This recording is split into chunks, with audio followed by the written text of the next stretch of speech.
네, 안녕하세요. 25-1 모델링 프로젝트 12팀에서 발표를 맡게 된 12기 이정우라고 합니다. 팀 멤버로는 12기 신영군님, 13기 서승범님이랑 송채연님이 있고, 저희의 주제는 Slice Consistent Diffusion Model for Amyloid PET Scan Time Reduction 이런 어떤 주제로 이렇게 프로젝트를 진행해봤습니다. 목차는 다음과 같고요. 이게 뭐 다들 CT나 MRI 같은 거는 들어보셨을 법한데 페트 같은 거는 익숙하지 않으실 수 있어서 페트가 뭔지 간단하게 설명을 하자면 페트는 이제 포지트론 에미션 토모그래피의 줄임말로 양전자 방출 단층 촬영 이렇게 번역이 되는데 이제 방사성 동위원소를 이용해서 이제 신체의 대사, 뭐 대사 활동, 뭐 혈류, 포도당 소비를 확인을 할 수가 있고 이제 치매, 파킨슨병, 암 등의 다양한 병의 진단에 활용을 할 수 있습니다. 이때 어떻게 작동이 되냐라고 한다면 이제 방사성 동위원소 주사제를 이제 신체에 주입을 해가지고 이제 체내의 방사선을 감지하는 방식으로 작동이 되고 이때 CT나 MRI랑은 다르게 좀 긴 촬영 시간이 하나의 단점으로 꼽힙니다. 뭐 그래서 페트 영상 중에 하나는 이제 아밀로이드 펫 영상이 있는데 아밀로이드 펫 영상은 이제 18F, FBB 동위원소를 이용해서 뇌에 쌓여 있는 이제 아밀로이드 플라크를 확인할 수 있는 영상인데요. 이거 같은 경우는 이제 알츠하이머 병 진단에 좀 활용이 되는데 어떻게 되냐 하면 알츠하이머 병 환자의 뇌에는 이제 아밀로이드 플라크가 좀 비정상적으로 많이 쌓여 있는데 이 많이 쌓일수록 좀 바깥 피질에 좀 동위원소가 많이 검출돼 가지고 영상으로는 이제 하얗고 좀 밝게 보입니다. 그래서 실제로 여기 위에 있는 줄은 정상인이고 밑에 있는 줄은 이제 알츠하이머병 환자인데 확실히 이제 밑에 있는 줄이 더 하얗고 밝게 보이는 걸 확인할 수 있습니다. 아까 방금 얘기했다시피 이제 페트는 좀 스캔 타임이 좀 20분 정도 길게 촬영이 되는데 왜 길게 촬영을 하냐 하면 이 영상 품질 퀄리티랑 이제 촬영 시간이랑 이제 비례하기 때문입니다. 그래서 20분 동안 촬영을 해놨는데 이때 이제 환자가 불편해서 좀 움직이거나 한다면 이제 영상이 흔들려서 좀 문제가 좀 생길 수도 있습니다. 그래서 저희의 목표는 이제 페트 스캔 타임 리덕션으로 이제 4분 동안 촬영한 페트 영상으로 이제 풀타임 20분 동안 촬영한 페트 영상을 좀 복원해보자는 어떤 목표를 가지고 프로젝트를 진행했습니다. 이거는 이제 환자의 편의를 개선한다든지 뭐 환자의 움직임을 이제 좀 영상이 왜곡되는 걸 개선하고 이제 진단의 정확도나 이미지의 품질을 좀 유지하려고 이런 목표를 세우고 프로젝트를 진행했습니다. 이제 관련된 워크로는 이렇게 있습니다.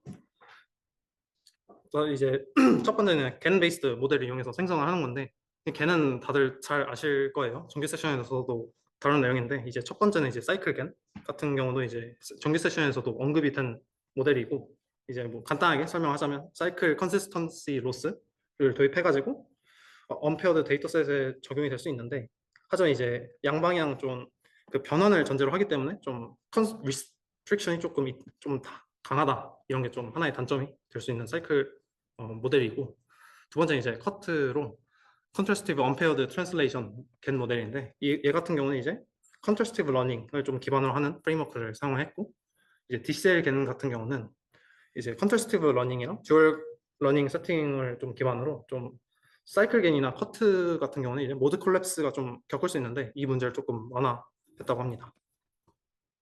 두 번째는 이제 BBDM으로 브라우니언 브릿지 디퓨전 모델의 줄임말입니다. 이거 같은 경우는 이제 이미지 투 이미지 트랜슬레이션에서 그 확률적인 브라우니언 브릿지 과정으로 이제 간주해가지고 좀 조건부 생성 과정을 거치지 않고 양방향 어떤 디퓨전 프로세스를 통해서 두 도메인 간의 어떤 트랜슬레이션을 직접 학습하게 됩니다. 그런데 이런 생성 모델을 3D 의료 영상에 직접적으로 좀 사용하는 거에 일종의 딜레마가 하나 있습니다. 이제 2D 모델이랑 3D 모델을 사용하면 각각의 이제 단점이 좀 존재하는데 2D 모델을 사용할 경우 이제 각 슬라이스를 이제 모델에 넣어서 학습을 진행하게 되는데 이거 같은 경우는 이제 서로 다른 슬라이스 간에 좀 그 공간적 정보가 좀 어긋나게 되는 슬라이스 인컨시스턴시 문제가 발생을 하는데, 이 오른쪽 그림에 보시면 저렇게 빨간색 친 동그라미나 좀 그 파란색 동그라미 친 부분이 좀 생성이 조금 뭔가 약간 좀 어그러져 있다? 약간 이걸 확인할 수 있습니다. 그걸 반면에 이제 3D 모델을 그럼 사용하면 되지 않냐라고 할 수 있는데, 이 패트 영상은 이제 저희가 이렇게 좀 프리프로세스 했을 때 160 바이 160 바이 96개의 슬라이스의 사이즈를 가지고 있는데, 이거를 이제 GPU 용량이 한계 때문에 이걸 직접적으로 학습하는 게 좀 불가능하다는 좀 그런 단점이 있습니다. 그래서 관련된 또 워크로는 이제 그 2D BBDM을 이제 CT2 MRI Translation Task에 활용한 논문인데, 이거 같은 경우는 이제 스타일키 컨디셔닝 SKC 기법이랑 그리고 인터슬라이스 트래젝토리 얼라이먼트 ISTA 기법을 이용해서 2D 모델을 사용하면서도 좀 슬라이스 인컨시스턴티 문제를 CT2 MRI 트랜슬레이션 태스크에 좀 활용한 좀 그런 모델입니다. 그래서 이 모델을 좀 기반으로 좀 프로젝트를 진행하였고, 데이터셋에 대해서 설명하자면 이제 에드니 패트 데이터로, 에드니는 이제 저 알츠하이머 디지즈 뉴로 이미징 이니시에이티브의 줄임말로 이제 120개 이제 4분짜리 영상 5개 FBB 펫 영상을 얻을 수 있었는데, 여기서 이제 학습에 사용할 수 없는 영상들을 제외하다 보니 이제 총 54개의 영상이 남게 되었고, 이제 밑에 있는 건 그 트레인이랑 밸리데이션이랑 테스트 이렇게 개수를 나눠서 이렇게 프로젝트를 각각 진행을 하였습니다. 이제 얻은 영상을 가지고 좀 그 목표는 이제 영상의 사이즈나 쉐입 이런, 그리고 또 상대적인 위치 이런 걸 좀 통일시켜주자, 이런 좀 식으로 이제 전처리를 진행하였고, 그래서 풀타임 패트 영상을 이제 표준 160 바이 160 바이 96 이렇게 좌표에 맞추기 위해서 core registration, normalization, 박셀 스페이싱 정합을 진행하였고, 그리고 5 바이 그 4분 영상에서 첫 4분 영상을 추출한 다음에 이 좌표계 해상도 통일을 위해서 core registration, normalization, 박셀 스페이싱 정합, 그리고 6mm 스무딩을 진행하였습니다. 이제 이거에 대해서 약간 간단하게 설명하자면, core registration의 경우는 이제 4분 영상이랑 20분 영상의 상대적인 위치가 좀 어긋나 있기 때문에 이 패트 영상이 상대적으로 동일한 위치에 있도록 위치를 조정한 거고, SPM 12를 이제 활용해서 좀 이렇게 진행하였고, 이제 벅셀 스페이싱 같은 경우는 이제 패트 영상에서 한 목셀의 현실 크기가 영상별로 좀 다를 수 있는데, 이런 다른 점은 이제 한 복셀의 크기가 이제 1.5mm가 되도록 복셀을 합치거나 나눈 과정이었습니다.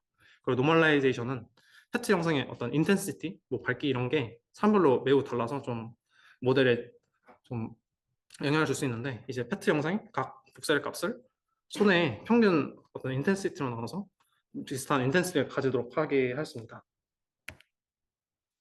이런 전처리를 거치고 이제 뭐 앞에서 설명했던 생성 모델들, 겐이나 이제 디퓨전 베이스의 어떤 생성 모델에 넣었는데, 사실 이 피규어가 다 얘기하고 사실 엄청 뭐 복잡한 건 없는데, 뭐 그래서 다 이제 2D 모델을 사용해서 진행하였고, 이제 세 개의 슬라이스를 이제 패트 영상에서 추출해서 3채널 2D 겐의 인풋에 넣어서 이제 슬라이스별로 인퍼런스를 하는 방식을 진행하였고, 이제 영상 데이터 로더를 이제 직접 구현하고, 사이클겐이나 컷이나 DCL겐은 이제 GitHub의 어떤 그 오픈 소스 코드를 사용했고, 그 파라미터는 이제 디폴트 파라미터로 학습을 하였습니다.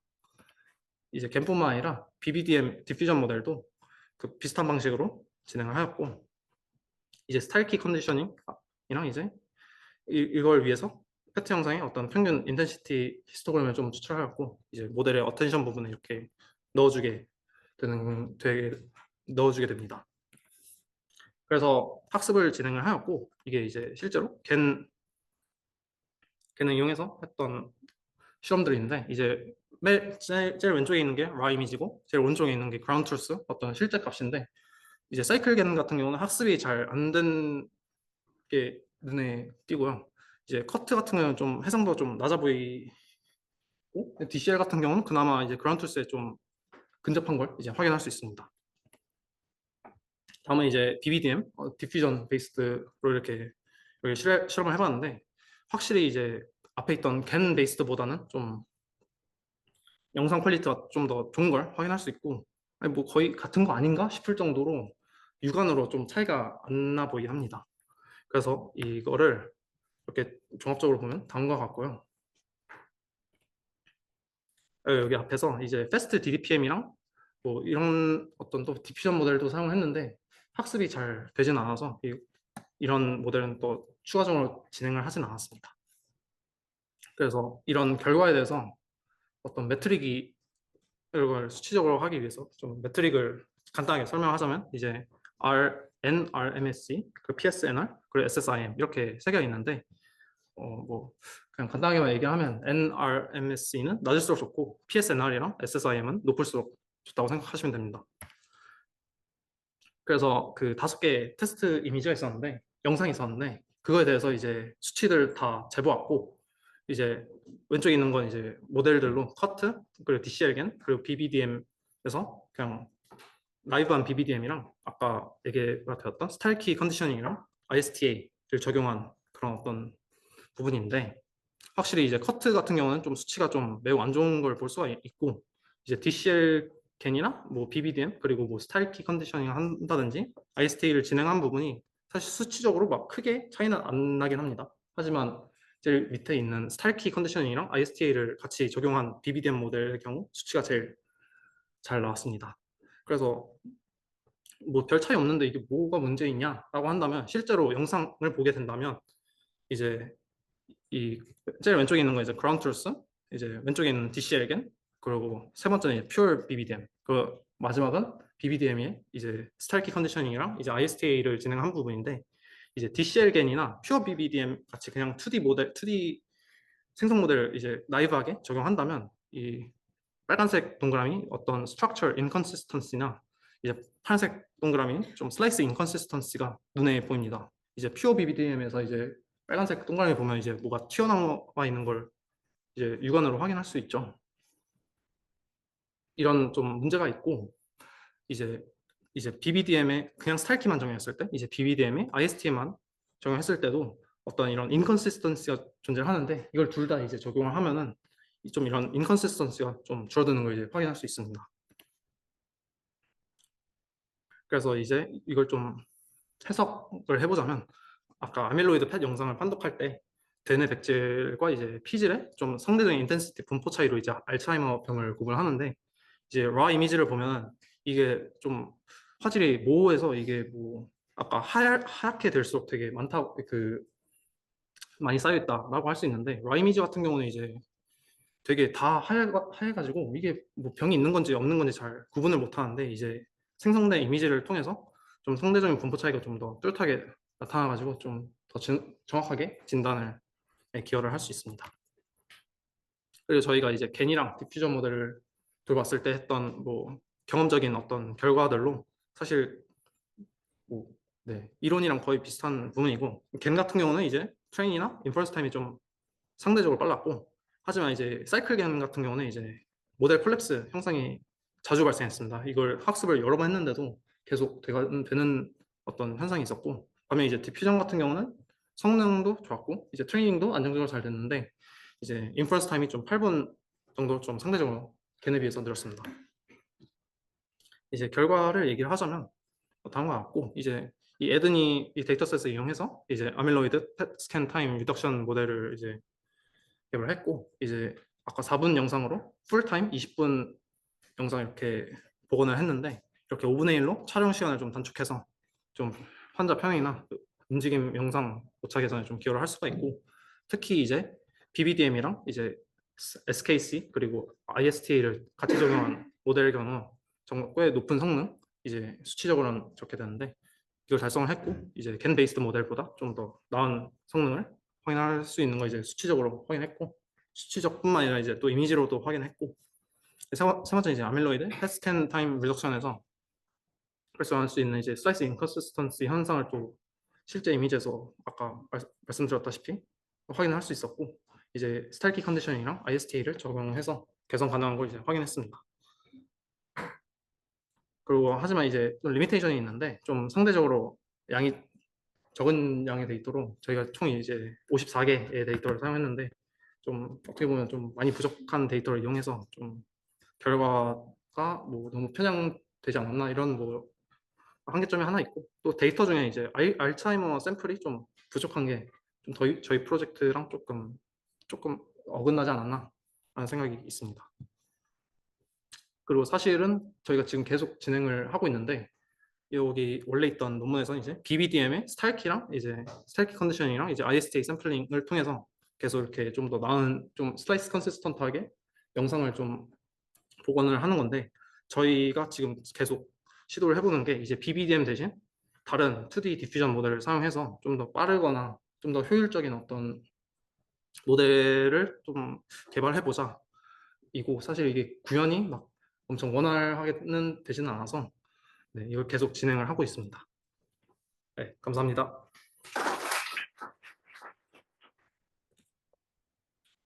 네, 안녕하세요. 저희는 와인 추천 시스템 주제로 프로젝트를 진행한 12기 김민규, 13기 김성기, 박세현, 정주은, 그리고 저는 발표를 맡은 한은결입니다.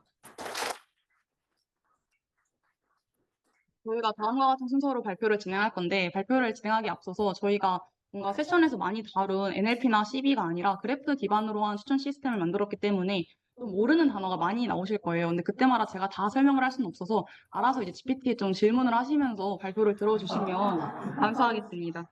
먼저 왜 하필 많은 추천 시스템 중에서 와인 추천 시스템이냐? 근데 와인을 보면 뭐 당도, 뭐 포도 종류, 지역 와이너리 이렇게 종류가 굉장히 많아요. 그래서 사이트에도 들어가 보면 지금 뭐 스트로베리, 얼씨 스모크 이렇게 모르는 단어가 굉장히 많습니다. 그래서 이렇게 컨디션이 너무 많다 보니까 기존의 와인 시스템 같은 경우에는 전문가를 기반으로 한 추천 시스템만 존재했습니다. 즉 진입 장벽이 아주 높은 분야인데요. 근데 이거를 또 반대로 생각을 해보면 컨디션이 굉장히 많기 때문에 저희가 데이터셋을 기반으로 한 추천 시스템을 만드는 데에는 아주 최적인 주제였습니다. 그래서 저희가 이러한 주제를 달성하는 데 사용한 데이터셋은 다음과 같은데요. 비비노라는 전 세계적인 와인 사이트에서 크롤링을 직접 진행하였습니다. 이게 미국 사이트라는 점, 그래서 미국의 리뷰어들이 남긴 리뷰들이 가장 많았기 때문에 미국으로 지역을 한정하여서 리뷰를 가장 많이 남긴 상위 500명의 리뷰어들이 남긴 와인 데이터를 직접 크롤링을 하여서 총 29만 9,646개의 와인 데이터를 크롤링하였습니다. 강조한 이유가 저희가 이거 크롤링을 하느라 집에 가지도 못하고 집 밖으로 나오지도 못하고 굉장히 고생을 많이 해서 직접 크롤링을 다 하였고요. 그래서 근데 이 데이터셋이 가진 문제점이 총 두 가지가 있었습니다. 먼저 이 리뷰의 범위가 1에서 5로 상당히 좁았습니다. 또한 이게 사람들이 좀 후하게 평가를 해가지고 보시면 4에서 4.5점 사이로 리뷰들이 많이 몰려있는 외도가 심하다는 문제가 있었습니다. 그래서 이를 해결하기 위해서 로그 변환을 한 후에 10배를 곱해주었고요. 실제로 저희가 모델을 여러 번 돌려보았을 때 로그 변환을 안 해줬을 때보다 로그 변환을 했을 때가 성능이 훨씬 좋아서 쭉 로그 변환을 한 데이터로 계속 진행을 하였습니다. 두 번째 문제는 바로 데이터의 스파스함이 너무 심하다라는 점이었습니다. 저희가 중복된 리뷰어들을 제거한 후에는 사용자가 466명이 남았는데 지금 와인의 개수는 약 30만 개죠. 근데 여기서 보시면 그 1등이었던 케비치가 와인의 10,000개에 대해서 리뷰를 남겼어요. 즉 마이너한 와인까지 너무 많이 리뷰를 남기게 된 겁니다. 그래서 지금 사용자랑 와인의 수는 저희가 충분히 많은 상태인데 그를 연결하는 상호작용, 즉 엣지 해소가 너무 작다는 이 스파스한 문제가 발생을 한 건데요. 그래서 저희는 지금 오른쪽 같은 그래프가 생기게 된 것이죠. 실제로 이렇게 그래프를 사용하는 논문들을 보면 보통은 아래와 같이 사용자보다는 아이템 수가 훨씬 많습니다. 근데 저희는 이게 반대로 뒤집어져서 아이템 수가 훨씬 많은 데이터셋의 문제점을 갖고 시작을 하게 되었습니다. 그래서 이게 마이너한 와인을 너무 많이 사람들이 리뷰를 하다 보니까 이런 문제가 생긴 거다라고 생각을 하고 마이너한 와인, 즉 리뷰 수가 좀 적게 남아있는 와인들은 제거를 해보았습니다.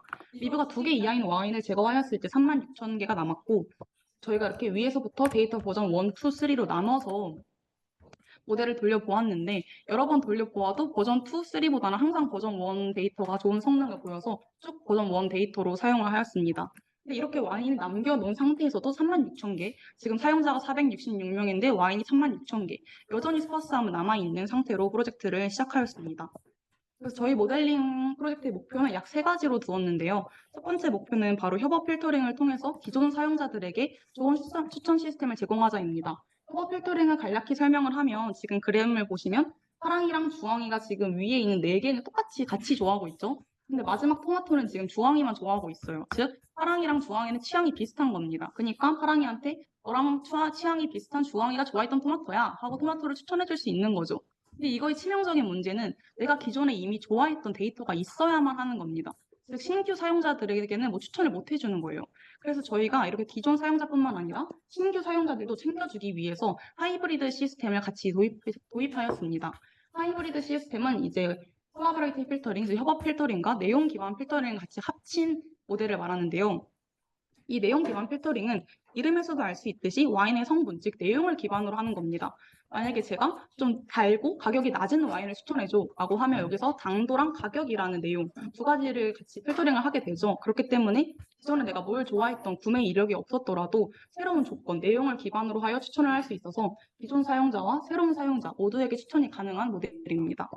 하지만 이제 가장 중요한 저희의 목표는 세 번째 목표였는데요. 이렇게 보통 추천 시스템은 첫 번째 목표와 두 번째 목표를 달성하는 데 중심을 둡니다. 하지만 기존 논문들은 좋은 데이터셋을 가지고 이 두 가지 목표를 달성하는 게 목표였던 거예요. 근데 저희는 지금 아주 안 좋은 데이터를 가지고 있죠. 그렇기 때문에 저희의 목표는 이렇게 안 좋은 스파스한 데이터에서도 과연 첫 번째, 두 번째 성능을 높일 수 있을까를 가장 중요한 목표로 두고 프로젝트를 해보았습니다.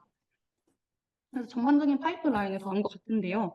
적은 데이터에서도 효율적으로 돌아가는 가장 기본적인 모델인 라이트 GCN을 베이스라인으로 잡았고요. 그리고 또 이제 와인 성분 데이터가 필요하다 보니까 그 아까 36,000개에 대해서 또 다시 크롤링을 하였습니다. 그래서 그 와인 정보 데이터와 리뷰 데이터를 합쳐서 하이브리드 모델 4가지를 선정하여서 돌려보면서 과연 저희의 목표에 부합하는 안 좋은 데이터, 즉 스파스한 데이터를 해결할 수 있는 모델은 무엇일까를 테스트해보았습니다. 이 하이브리드 모델 같은 경우에도 저희가 15개 정도로 이렇게 나눠서 공부를 해서 가장 적합할 것 같은, 저희 데이터에 가장 적합할 것 같은 4가지만 골라서 사용을 하였습니다. 먼저 가장 기본적인 베이스라인 모델로 쓴 라이트 GCN입니다. 이거는 세션에서도 다뤄서 간략히만 다뤄보자면 기존의 GCN에서 이제 필요 없는 부분은 모두 제거하고 네이버 어그리게이션만 남긴 모델입니다. 그래서 하나의 노드에 대해서 인베딩을 계산할 때 그 노드에 대한 평균값만 계산하는 게 아니라 이웃 노드까지 함께 계산하는 방식인데요. 이렇게 필요 없는 부분을 모두 제거하였기 때문에 적은 데이터에서도 빠르게 돌아간다는 장점이 있었지만 이 가장 치명적인 그 한계는 저희가 이제 1점부터 5점까지 연속적인 숫자의 레인지를 가지고 있는 데이터를 사용하였잖아요. 근데 이 데이터 같은 경우에는 리뷰를 남겼냐 안 남겼냐, 즉 0, 1로만 데이터를 받습니다. 그래서 저희 데이터를 효율적으로 사용하지 못한다는 한계를 가지고 있었고요. 그래서 이제 이 베이스라인 모델보다 더 성능을 잘 보일 수 있는 모델이 무엇일지 알기 위해서 이제 하이브리드 모델 4개를 설명하고자 합니다. 가장 먼저 사용한 모델은 MCCF입니다. 저희가 기존에는 늘 위와 같은 매트릭스 형태로 데이터를 사용합니다. 그렇기 때문에 가뜩이나 지금 데이터가 굉장히 스파스한데 매트릭스로 이렇게 데이터를 쫙 펼치게 되면 다음과 같이 난값이 많아질 수밖에 없어요. 즉 스파스함이 두드러지는 것이죠. 그래서 이 MCCF 모델에서는 이렇게 매트릭스 형태로 데이터를 받는 게 아니라 리스트 형태로 데이터를 받음으로써 스파스함을 좀 잘 해결할 수 있었습니다. 그래서 이 모델을 사용을 하였고요. 두 번째로 사용한 모델은 MKR입니다. MKR은 지식 그래프를 사용하는데요. 이렇게 지식 그래프에서 단순히 아이템에 대한 정보를 보조적인 장치로 추가를 하는 것이 아니라 그래프 내에서 이 아이템이 어떤 엔티티, 즉 그 어떤 성분들과 어떤 관계를 갖는지까지 학습할 수 있는 모델입니다. 또한 그림에서 이렇게 볼 수 있듯이 게이티드 베이스드 트랜스퍼 메커니즘을 사용해서 왼쪽에 보이시는 유저 아이템 기반 그래프와 그리고 지금 오른쪽에서 보이시는 노레지 그래프 임베딩을 같이 연결하는 모습입니다. 즉 와인 성분 데이터까지 같이 그래프에 추가함으로써 기존 데이터가 좀 비어있는 것을 보완한 모델이어서 저희가 사용을 하였습니다. 그리고 세 번째로 사용한 모델은 KG80인데요. KG80는 지금 명시적인 관계, 즉 실제로 그어져 있는 관계가 부족한 상황인 저희 데이터에 여기서는 지식 그래프를 사용하여서 하이 올더 릴레이션을 학습할 수 있습니다. 여기서 하이 올더 릴레이션은 명시적으로 그어져 있는 실제 관계뿐만 아니라 간접적으로 얘랑 관계가 있겠다라는 것까지 같이 학습할 수 있는 방법을 말하는데요. 제가 뒤에서 좀 더 자세히 설명을 드리면 맨 위에 그래프를 보시면 지금 유저 1과 아이템 1만이 지금 명시적으로 관계가 되어 있습니다. 실제로 그대로 그냥 원래 라이트 GCN을 돌리게 되면 유저 1한테는 아이템 1만 추천할 수 있는 것이죠. 근데 이 모델을 사용을 하게 되면 지금 노란색이랑 회색 부분, 즉 간접적으로만 연결되어 있는 부분까지 추천을 할 수 있게 되는 것입니다. 그래서 기존에 조금 데이터가 많이 비어있는 저희 데이터셋의 효과적인 모델이라 생각하여 사용을 하였습니다. 또한 이 모델에서는 어텐션 메커니즘을 사용하여서 중요 노드의 가중치를 부여함으로써 조금 더 효과적인 학습이 가능했습니다. 마지막으로 사용한 모델이 바로 지포머입니다. 지포머는 협업 필터링 기반의 GCN에 트랜스포머를 합친 모델인데요. 이제 트랜스포머의 속성 다들 아시죠? 트랜스포머의 속성대로 보통 저희 그래프가 지금 좀 넓게 퍼져 있는 상태잖아요. 그래서 보통 이제 내 노드가 있을 때 내 주변 정보만을 파악하게 되면 이렇게 넓게 퍼져 있는 데이터에서 조금 한계점을 가지게 되는데, 트랜스포머는 지역적인 정보만 아니라 전역적인 정보까지 파악할 수 있기 때문에 이러한 특성을 사용하여서 멀리 있는 관계까지 잘 학습할 수 있다는 장점이 있었습니다. 또한 앞서 말한 것과 마찬가지로 어텐션 연산을 사용하였고요. 또 마지막에 가장 중요하게 이제 엣지 어그멘테이션을 사용하는 방식인데, 엣지 어그멘테이션을 통해서 기존에 존재하는 엣지를 학습하여서 새로운 엣지를 연결하는, 즉 새로운 엣지를 같이 예측하고 만들어줄 수 있는 저희의 이제 스파스한 데이터에 가장 적합한 방식입니다. 여기 두 번째 이제 사이드 인포메이션 방식도 나와 있는데, 저희가 이것도 모델을 돌려보았는데 이게 용량을 너무 많이 차지하게 돼서 저희가 RMSE 값만을 계산하였고 최종적인 결과 지표까지는 아직 그 두 번째 기능에 대해서는 내지 못한 상태입니다. 그래서 먼저 첫 번째로 말했던 방식에 대해서 간략히 설명을 드릴 텐데요. 기존 협업 필터링에 추가적으로 어텐션 연산을 사용하게 됩니다. 즉, 단순 평균으로 기존에는 계산하였지만 지금은 어떤 이웃 노드가 더 중요한지 가중치를 두어서 계산을 하는 방식이고요. 또한 앞서 말했듯이 트랜스포머의 지역적 정보만이 아니라 전역적 정보를 함께 볼 수 있는 장점으로 멀리 있는 관계까지 학습하여서 멀리 퍼져 있는 스파스한 저희 데이터에 아주 적합한 기능을 하였습니다. 두 번째는 엣지 어그멘테이션과 셀프 슈퍼바이스드 러닝입니다.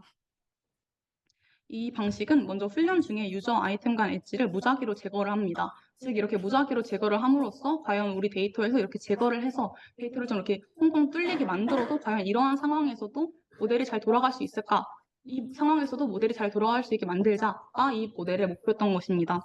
또한 엣지 증강은 이 노드 오토 인코딩을 통해서 가능했는데요. 노드 오토 인코딩을 통해서 노드 임베딩 일부를 마스킹하고 다시 복원하는 방식을 하면서 이렇게 스파스함을 조금 극복할 수 있었습니다. 네, 이제 평가 방식과 평가 결과를 말씀드리도록 하겠습니다. 저희는 MSE 로스와 리콜 20 그리고 NDCG 20 이렇게 세 가지 평가 지표를 사용하였는데요. 저희가 돌린 모델이 총 5가지로 조금 많다 보니까 이 5가지 모두에 공통적으로 적용할 수 있는 그래프 기반 추천 시스템에서 전통적으로 사용하는 평가 지표 3가지를 가져왔습니다. 먼저 MSE 로스는 모델이 예측한 평점과 실제 평점 간 차이가 얼마인지를 나타내는 지표이고, 리콜 20은 사용자가 실제로 구매한 것들 중에 이 모델을 추천해준 것이 몇 개나 되는지 그 비율을 계산한 지표입니다. 마지막으로 NDCG 20은 그렇게 추천해준 것들 중에 내가 실제로 구매한 것이 얼마나 이렇게 탑 순위, 이렇게 뭐, 앞순위 있는지를 말한 것입니다. 즉, 내가 이렇게 이 모델에 맞춘 것들이 얼마나 1, 2, 3, 4, 5 이렇게 앞순위에 있는지를 포함한 모델이 NDCG라고 할 수 있습니다.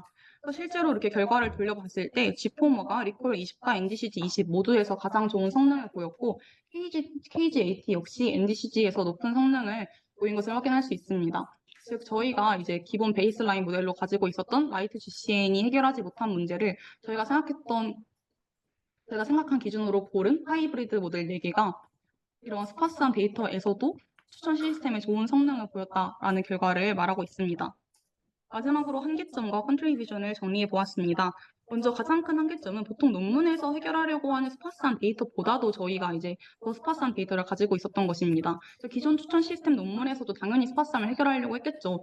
근데 이제 저희는 그것보다 더 스파스한 데이터를 가지고 있었기 때문에 스파스한 데이터를 해결하려고 나온 모델들을 적용해도 어느 정도 해결이 안 된다는 점이 약간 아쉬운 점으로 남았고요. 또 저희가 이제 와인 인포메이션 데이터를 다 찾았어야 했는데 36,000개 중에서 아예 와인의 정보를 찾을 수가 없는 데이터가 한 300개 정도 있었어요. 그래서 그 데이터 같은 경우는 아예 정보가 유실이 돼서 그 부분이 좀 비어 있었다라는 한계가 있었고, 또 저희가 아이템 개수가 36,000개로 너무 많다 보니까 여기에 이제 어텐션 메커니즘을 적용하거나 할 때 연산량이 너무 많아져서 피처 셀렉션을 진행하거나 이러한 과정을 진행을 해야 했다는 점도 아쉬운 점으로 남았습니다. 컨트리뷰션은 2개 정도로 정리를 해보았는데, 저희가 이제 기존의 와인 데이터가 케글에 존재를 했어요, 사실. 근데 그 케글에 존재하는 데이터는 이제 그래프 형식으로 변화할 수가 있는 데이터가 아니었습니다. 그래서 저희는 이제 좀 쉬운 길을 갈까 하다가 그냥 직접 크롤링을 해서 그래프를 만들 수 있는 데이터를 우리가 직접 구축을 하자라고 해서 저희만의 벤치마크를 구축해서 모델링을 진행하였고요. 고요. 그리고 두 번째로 단순히 추천 시스템이 아까 첫 번째 목표, 두 번째 목표인 성능을 높이는 것만이 아니라 이러한 성능 향상을 안 좋은 데이터, 문제점이 있는 데이터에서도 과연 이루어낼 수 있을지를 목표로 두고 여러 가지 시도를 해서 그 결과를 도출하였다는 배점이 있는 것 같습니다. 네, 발표 마치도록 하겠습니다. 감사합니다. 네, 안녕하세요. 가학스 텐트볼팀 12기 전적 13기 선수 박수현입니다. 수업은 다음과 같습니다. 여기 절반 이상의 분들이 13기 분들이시고 이번 학기 세션에 가학스에 대한 내용도 없으므로 앞뒤 분과는 달리 가학스의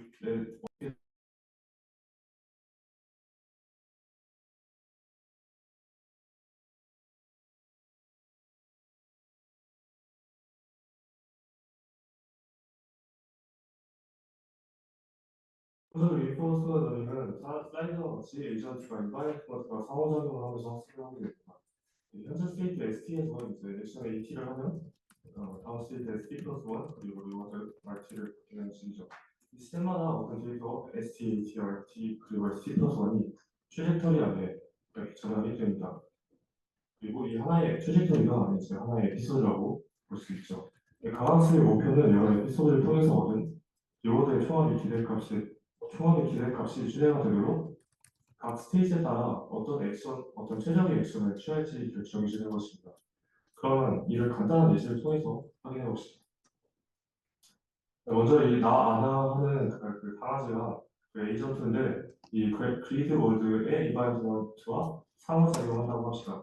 각 좌표가 스테이트가 되고 그리고 각 스테이트마다 취할 수 있는 액션이 오른쪽, 위쪽, 왼쪽, 아래쪽이 될 수 있겠죠. 네. 그래서 리워드는 아무 사진이 없는 좌표에서는 그 리워드는 0 그리고 이 맞는 사진은 그 마이너스 1 그리고 다른 강아지한테 갔을 때는 1을 하고 저희는 이 에피소드가 다른 강아지를 만났을 때 끝난다고 가정을 해봅시다. 네, 초기 스테이트 이 영통화형이 저 트레이트의 절반이 되고 그리고 액션 오른쪽으로 간다 칩시다. 그러면 이렇게 가고 맞아서 네, 이런 식으로 리워드 이렇게 쌓이는 과정입니다. 네, 마찬가지로 이렇게 같은 스텝을 이어나가면 마지막에 강아지를 만나서 하나의 트레이터리, 즉 에피소드가 되는 것이죠. 네, 이처럼 이렇게 여러 트레이터리, 즉 에피소드를 쌓아서 특별 리워드에 기대값을 최대화하는 폴리시를 최적화시켜주는 것이 목표입니다. 다시 말해서 각 스테이트에 따른 최적의 액션을 선택할 수 있게 되는 것이죠. 네, 앞서 본 그 예시는 스테이트 스페이스와 액션 스페이스가 모두 디스크리트한 경우였습니다. 하지만 현실에서는 이 스테이트와 액션 스페이스가 컨티니스한 상황이 많습니다. 이를 구현하기 위해 듀얼 네트워크를 도입하여 하게 됩니다. 인풋을 스테이트 그리고 아웃풋을 액션, 듀얼 네트워크를 폴리스라고 생각해 줄 수 있겠죠. 그래서 제가 사용하는 알고리즘은 크게 세 가지가 있습니다. 이에 대한 간단한 설명을 드리도록 하겠습니다. 먼저 이미테이션 러닝입니다. 이미테이션 러닝은 엑스퍼트의 폴리스를 모방한다고 해서 이미테이션 러닝이라고 불립니다. 여기서 엑스퍼트는 예시로 들면 그 게임에서는 프로게이머, 체스에서는 체스 선수라고 할 수 있겠습니다. 엑스퍼트의 트레토리, 즉 스테이트와 이 액션들의 데이터를 모은 후 이를 슈퍼바이스 러닝으로 이렇게 학습을 시키는 것이 이제 이미테이션 러닝입니다. 다음은 DQN입니다. DQN은 액션 스페이스가 디스크리트한 경우 가장 널리 사용되는 알고리즘입니다. 스페이스를 인풋으로 받았을 때 각 액션들의 액션 밸류 펑션을 출력하게 됩니다. 액션 밸류 펑션은 간단하게 말씀드리자면 그 액션들이 좋은 정도를 나타내는 함수고 이 중 최대값을 갖는 액션을 선택함으로써 폴리스를 최적화시킬 수 있습니다. 네, 마지막으로 PPO입니다. PPO는 컨티뉴스한 액션 스페이스의 가장 널리 사용되는 유명한 알고리즘입니다. 스테이트를 인풋으로 받으면 바로 액션을 출력해주는 구조입니다. 네, PPO의 원리를 간단히 말씀드리자면 그레디언트 디센트 방법으로 학습이 되는데 사진처럼 성능이 좋아질 수 있는 이 트랜스미션에 대해서만 이제 클리핑을 하여 학습을 하게 됩니다.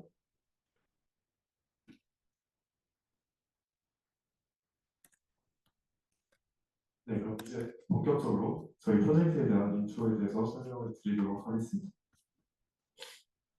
지금까지 살펴본 내용은 이번 학기 세션에서 다뤄보지 못한 내용들이었다면 지금부터 이제 살펴볼 내용은 DSL 학회원들이라면 매우 익숙한 내용들입니다. 네, 신입 기술원들은 필수로 딥러닝 스터디를 하게 되어 있는데 거기서 신경망의 구조, 학습 방법, 그리고 손실함수, 그리고 옵티마이저에 대해서 배웠던 기억들이 모두 있으실 겁니다. 네, 다음 사진들은 그 앞에서 본 책에서 가져온 대표적인 옵티마이저 사진입니다. 이 옵티마이저들의 공통점은 스텝이 지나갈수록 어떤 경로를 생성하는 어떤 시퀀시라는 데이터라는 것이죠. 그렇다면 저희는 이를 강함수로 최적화시키면 어떨까라는 아이디어에서부터 저희 프로젝트가 시작하게 됐습니다. 더 구체적으로 비슷한 러셀 스킵에서 에이전트를 파라미터, 스테이트를 파라미터의 포지션, 그리고 그 액션을 스테이트의 차이, 이거는 러스 펑션의 감소 속도를 또 생각을 해주면 옵티마이저를 최적화할 수 있지 않을까라고 생각했습니다. 앞에서 본 예시와 대응을 하자면 그 그리드 월드에서 그 강아지가 이제 파라미터와 대응되겠죠. 그렇다면 이제 이를 구체적으로 구현하기 위해서 옵티마이저들의 알고리즘을 좀 더 수직적으로 확인해 봅시다. 네, 옵티마이저들은 각 내부 파라미터들을 업데이트하는 수식도 있지만 최종적인 그 계산에서 모델의 파라미터들을 업데이트한다는 공통점이 있습니다.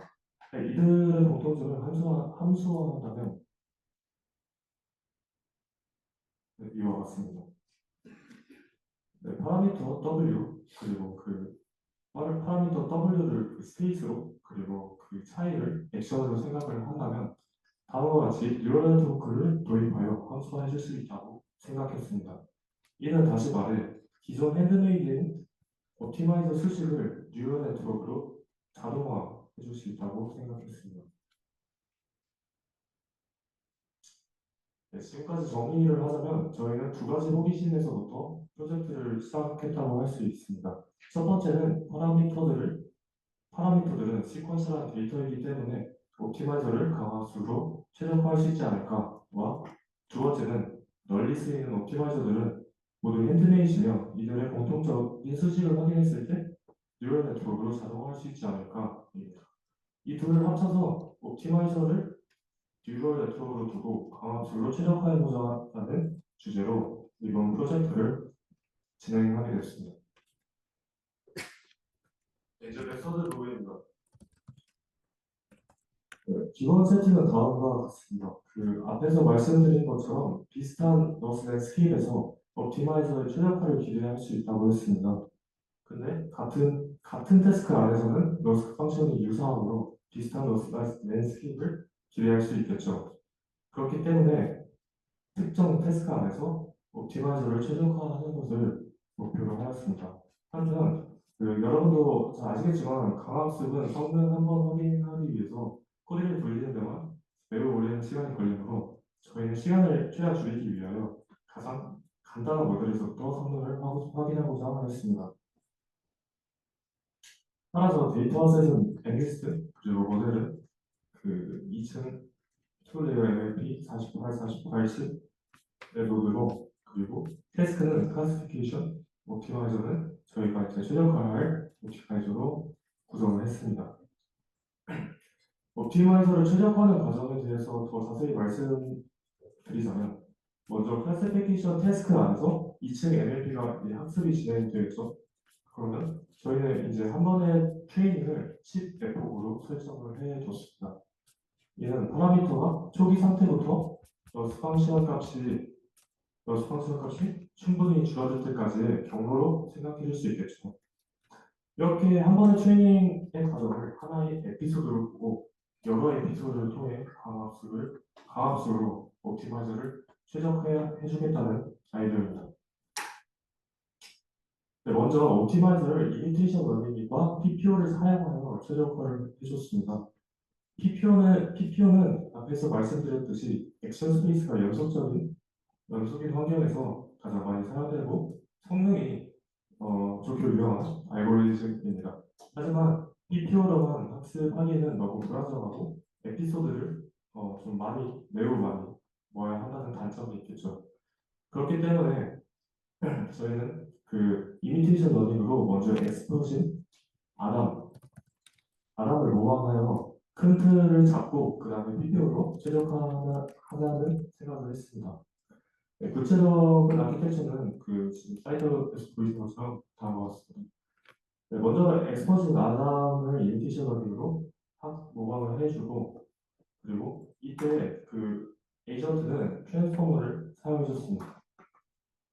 네, 인풋은 NLP 파라미터 그리고 그 내부 파라미터들을 넣어줬고 출력은 이제 아담의 리전과 같이 출력을 했습니다.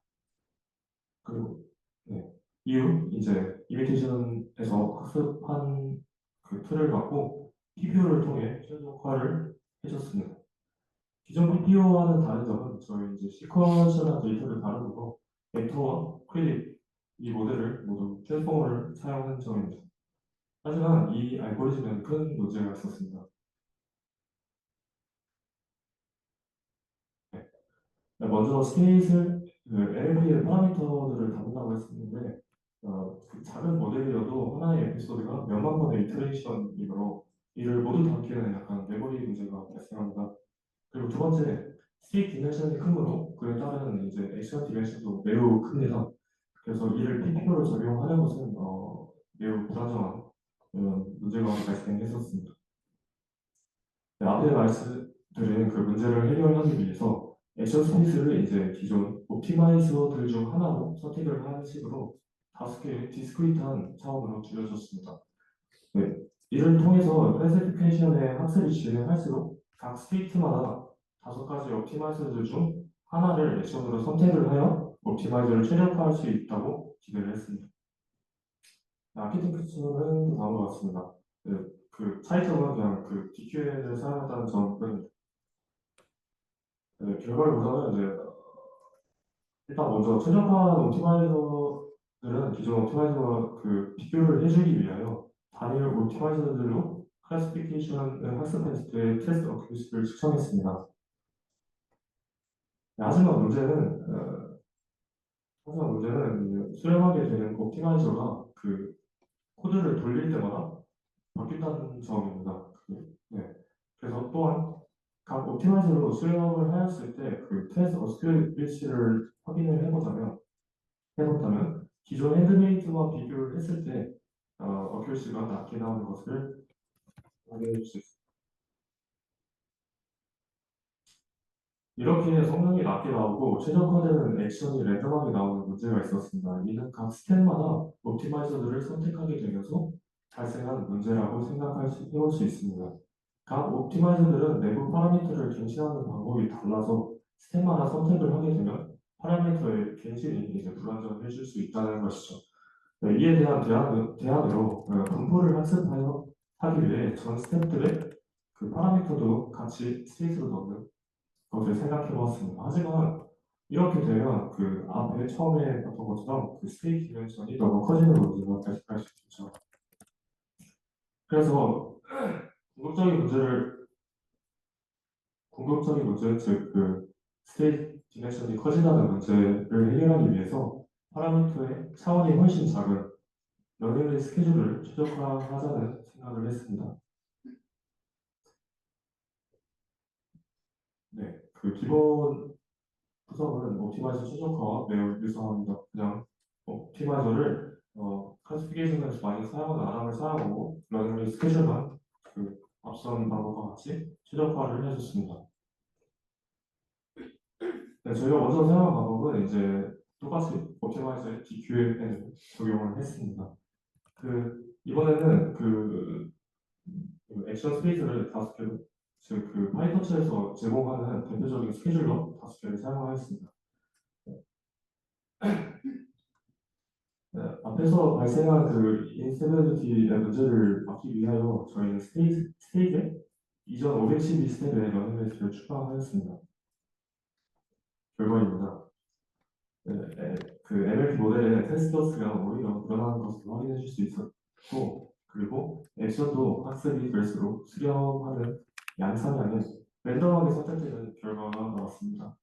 네, 이는 옵티마이저 그 DQL과 같은 문제로 비교될 수 있는데요. 결국 디스크리트한 액션 스페이스를 두고 DQL을 사용하게 되면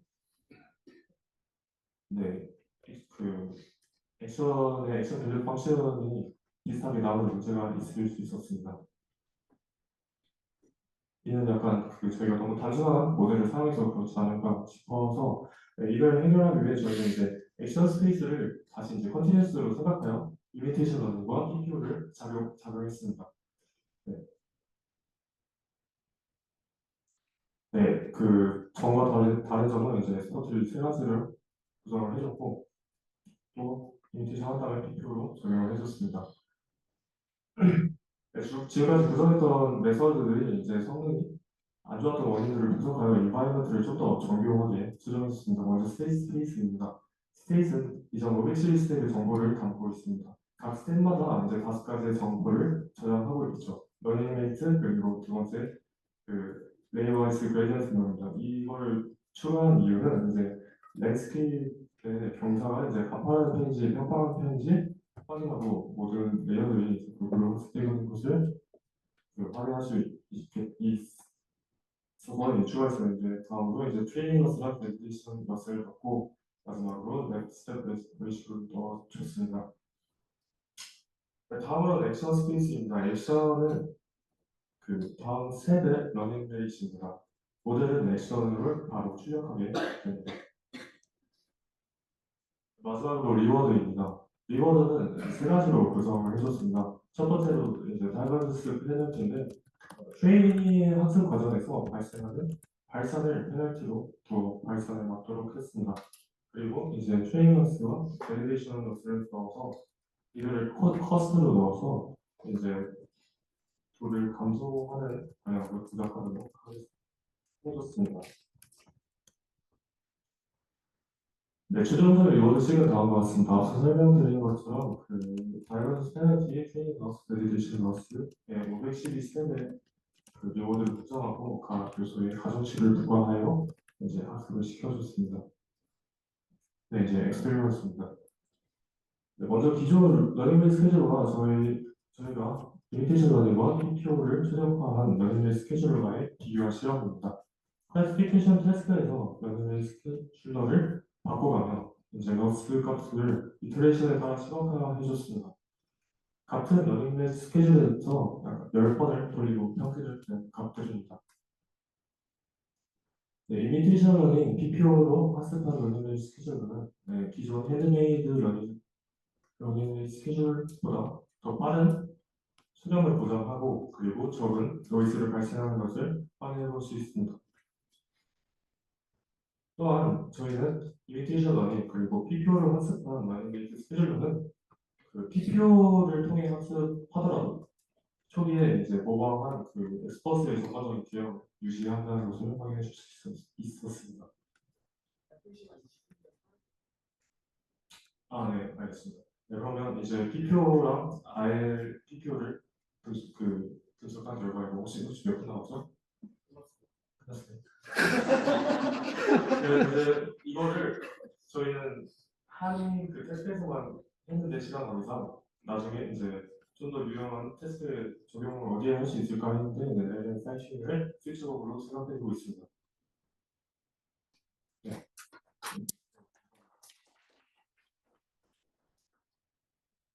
안녕하세요. 금나와라 뚝딱에 대해 발표하게 될 NLP 팀이라고 합니다.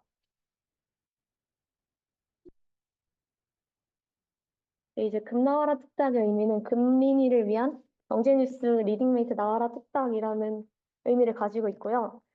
저희 발표 목차는 이러합니다. 네, 먼저 주제 선정 배경에 대해 말씀드리겠습니다. 한국은행 조사에 따르면 한국인의 디지털 금융 이해력은 OECD 평균보다 낮으며 특히 노령층, 저소득층, 청년층의 격차가 크다고 합니다.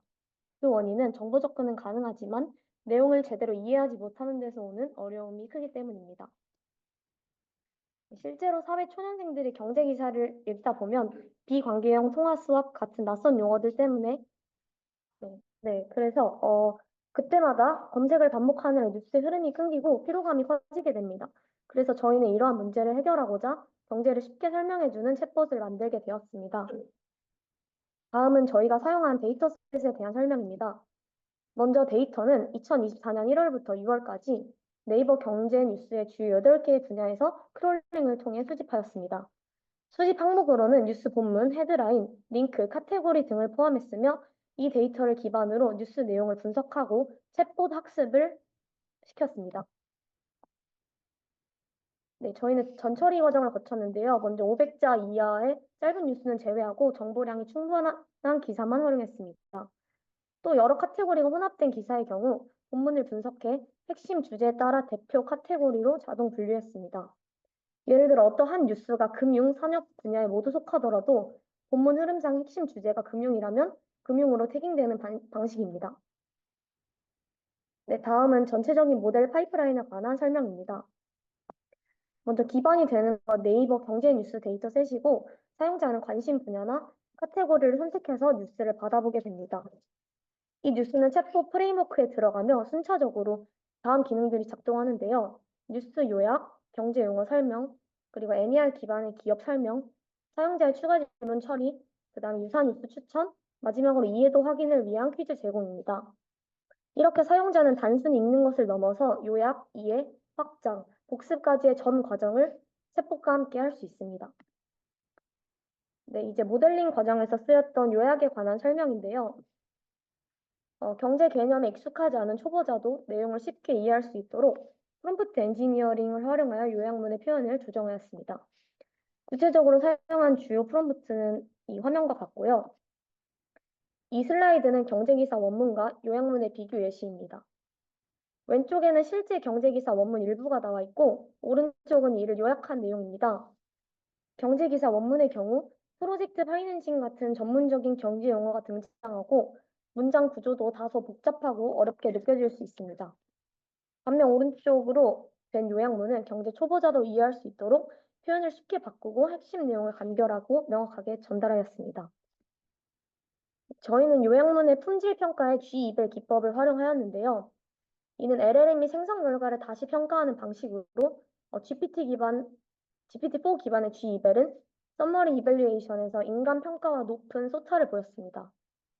이 기법은 평가 목적과 기준을 LLM에 명시를 하고 COT를 유도한 뒤에 점수를 산출하는 구조입니다. 다만 오토 COT 방식은 신뢰도를 낮출 수 있다는 지적이 있어 저희는 점수와 함께 평가 근거를 서술하도록 유도해서 신뢰성과 타당성을 높였습니다.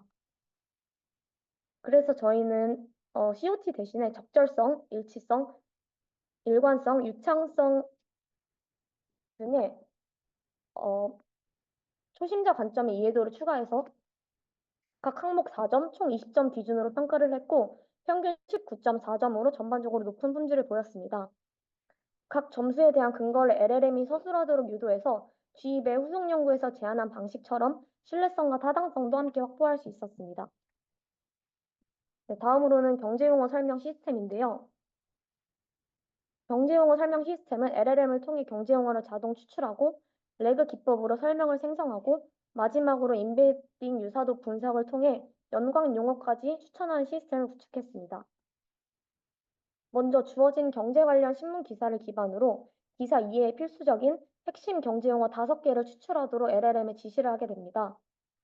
LLM은 동일 기사에 대해 여러 차례 반복 추출을 수행하고 가장 많이 등장한 상위 3개 용어를 메이저리 보팅 방식으로 최종 선정합니다. 예를 들어 화면에 보시는 것처럼 총 5회 반복 추출을 실시한다면 워크아웃, 유동성, 상거래 채권이 각각 5, 4, 3회로 추출되어 최종 경제 용어로 선정됩니다. 네, 다음은 레그 기반 경제 용어 설명 시스템인데요. 저희는 한국은행의 경제 금융 용어 700선을 참조 문서로 활용하였습니다. 이를 통해 추출된 용어가 문서에 존재하면 해당 설명을 바탕으로 초심자용 문장으로 재구성합니다. 존재하지 않는 경우에는 LLM이 직접 설명을 생성하여 응답하도록 설계하였습니다. 예를 들어 워크아웃이라는 단어가 추출이 되면 참조 문서의 설명을 바탕으로 초보자가 이해하기 쉽게 문장을 재구성합니다. 그래서 전문 용어로 친숙한 용어로 설명함으로써 경제 지식이 부족한 사용자에게 핵심 개념을 쉽게 이해할 수 있도록 돕는 것이 Farm Explanation의 큰 강점입니다. 네, 이번에는 레그 기반 연관 경제용어 추천 시스템에 대해 설명드리겠습니다. 이 시스템은 추출된 경제용어와 유사한 개념을 가지는 경제용어를 추천해주는 기능을 수행합니다. 첫 번째로 사전에 경제용어와 연관 검색어가 함께 등록되어 있는 경우에는 화면에 보시는 것처럼 해당 연관 검색어를 그대로 추천합니다. 두 번째로 경제용어가 존재하지만 연관 검색어가 등록되어 있지 않은 경우에는 해당 용어의 설명을 임베딩을 해서 다른 용어의 설명들과 유사도를 비교한 뒤 가장 유사한 설명을 가진 다른 경제용어를 추천하게 됩니다. 마지막으로 경제용어 자체가 사전에 존재하지 않는 경우에는 LLM이 생성한 설명을 임베딩하고 기존 사전 내 설명들과 유사도를 비교해서 관련 경제용어를 추천하게 됩니다. 네, 다음은 NER인데요. NER은 Named Entity Recognition의 줄임말로 금융 경제 뉴스에 등장하는 기업을 식별하고 그에 따른 기업 설명을 하고 또 이와 관련된 유사 뉴스를 함께 제공하기 위해 NER 모델을 활용했습니다.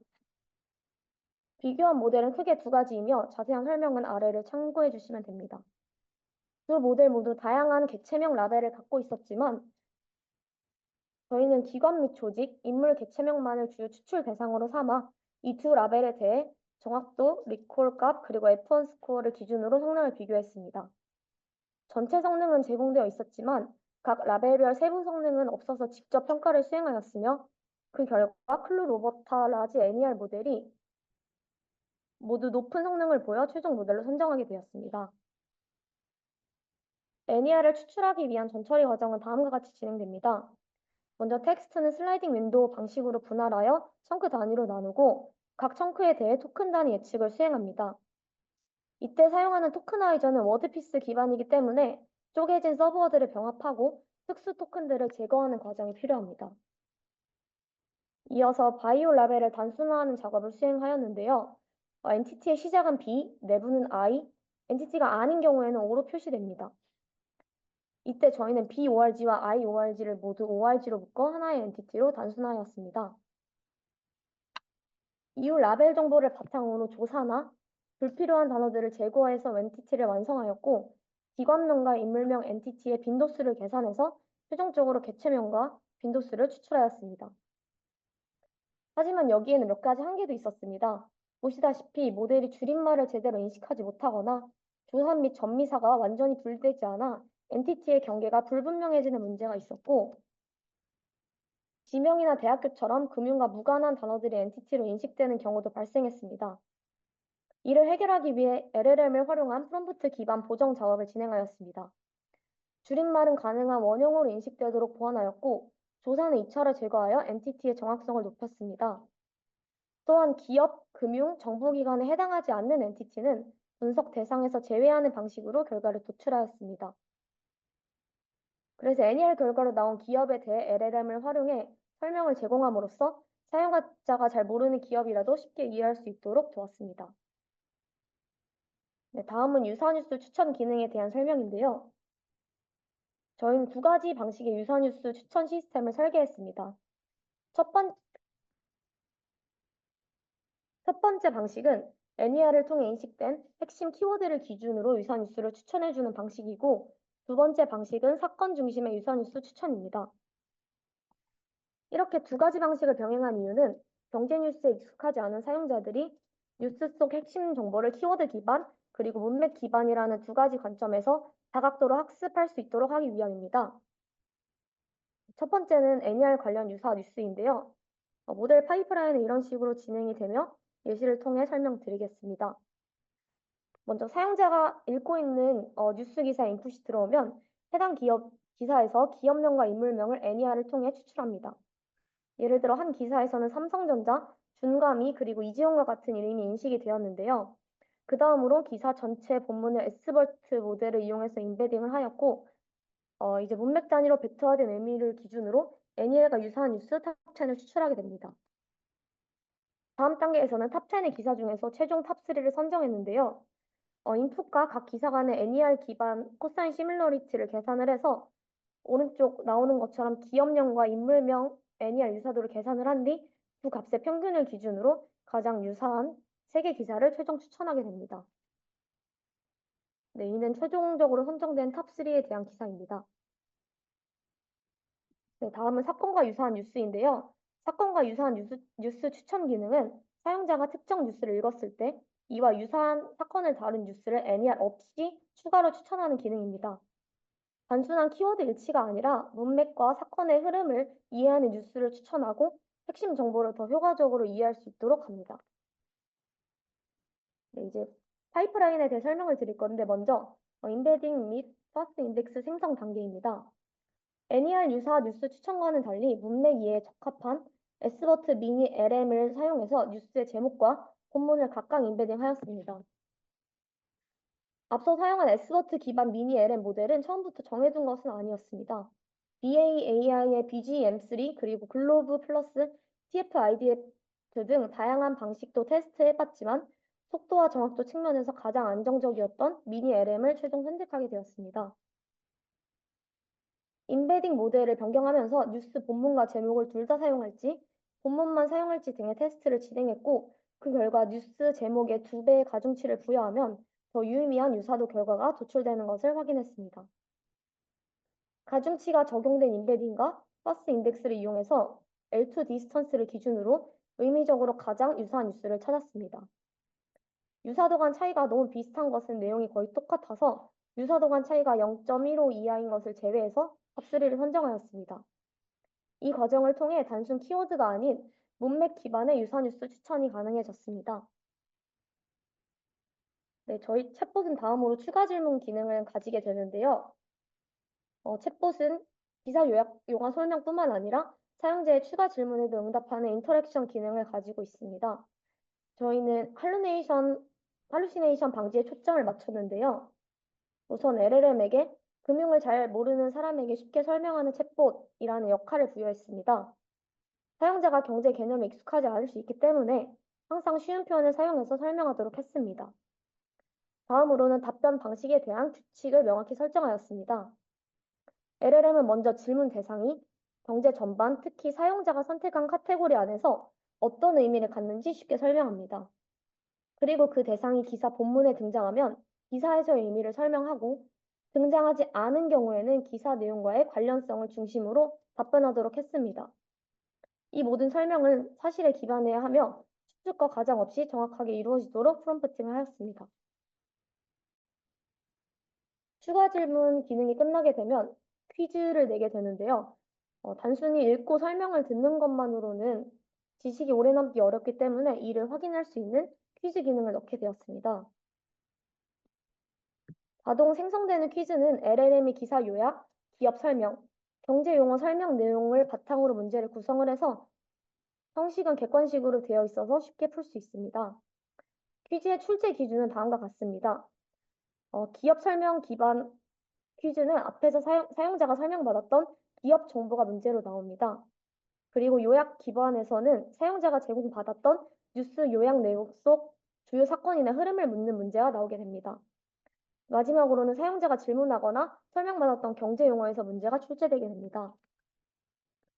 예를 들어 사용자가 앞서 한국건설산업연구원에 대해 설명을 받았다면 퀴즈에서는 이 기업이 어떤 역할을 하는지 묻는 문제가 나오게 됩니다.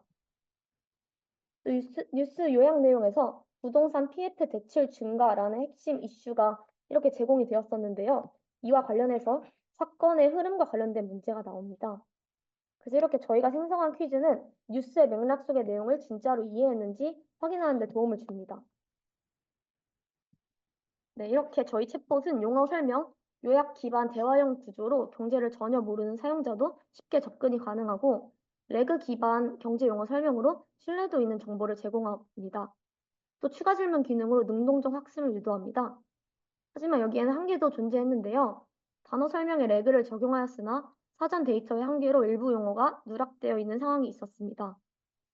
또 NER 모델은 금융 분야에 대한 파인 튜닝을 진행하지 못해서 기업명, 인물 등 도메인 특화 개체 인식에서 일부 아쉬움이 존재했습니다. 그리고 저희가 챗봇을 스트림릿을 통해 구현을 하였으나 사용자가 버튼을 클릭할 때마다 전체 페이지가 새로 고침되어 약간 응답 속도가 다소 느리다는 단점이 있었습니다. 네, 여기까지가 저희 발표 내용이고 이런 식으로 챗봇 링크를 드리려고 했는데 이게 여러 사람이 들어오면은 너무 터져서 그냥 사진으로 설명드리겠습니다. 네, 그래서 이런 식으로 처음에 관심 있는 경제 카테고리를 선택해서 이 헤드라인 3개 중에 사용자가 관심 있는 걸 하나 선택을 하게 됩니다. 그래서 이 선택한 뉴스에 대해 뉴스 요약을 제시하고요. 그다음에 여기서 뽑은 경제 용어에 대해 설명을 이렇게 해주는 것을 볼 수 있고 연관 용어까지 추천된 것을 볼 수 있습니다. 그리고 애니아를 통해 추출한 이렇게 기업 설명도 나오게 됩니다. 그리고 이 이후에 추가 질문을 받게 되는데요. 뭐 뉴스에서 예를 들어 궁금했던 범위의 경제에 대해 설명을 해줘 하면 이렇게 대화 기록식으로 계속 내가 질문했던 기록되는 형식으로 챗봇을 구성하게 되었습니다. 네. 그 다음에 질문 마치기 버튼을 클릭을 하게 되면 이런 식으로 퀴즈가 나오게 됩니다. 네, 여기까지입니다. 감사합니다. 네, 여러분들 거의 한 2시간 동안 이제 발표를 듣고 계신데 혹시 집중력이 좀 힘들지는 않으신가요? 실제로 한 연구 결과에 따르면은 사회인의 집중력은 3분이 채 되지 않는다라고 합니다. 저희 팀 주제는 이 집중력과 관련이 있습니다. 그럼 발표 시작하도록 하겠습니다. 목차입니다. 토론에는 모델을 만들게 된 계기 및 간략한 파이프라인에 대해 설명이 있을 예정입니다.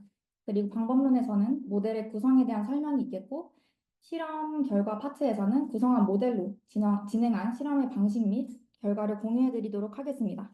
그리고 해당 프로젝트에서 얻을 수 있었던 시사점 및 한계점에 대해서 공유를 드리고 마무리를 할 예정입니다.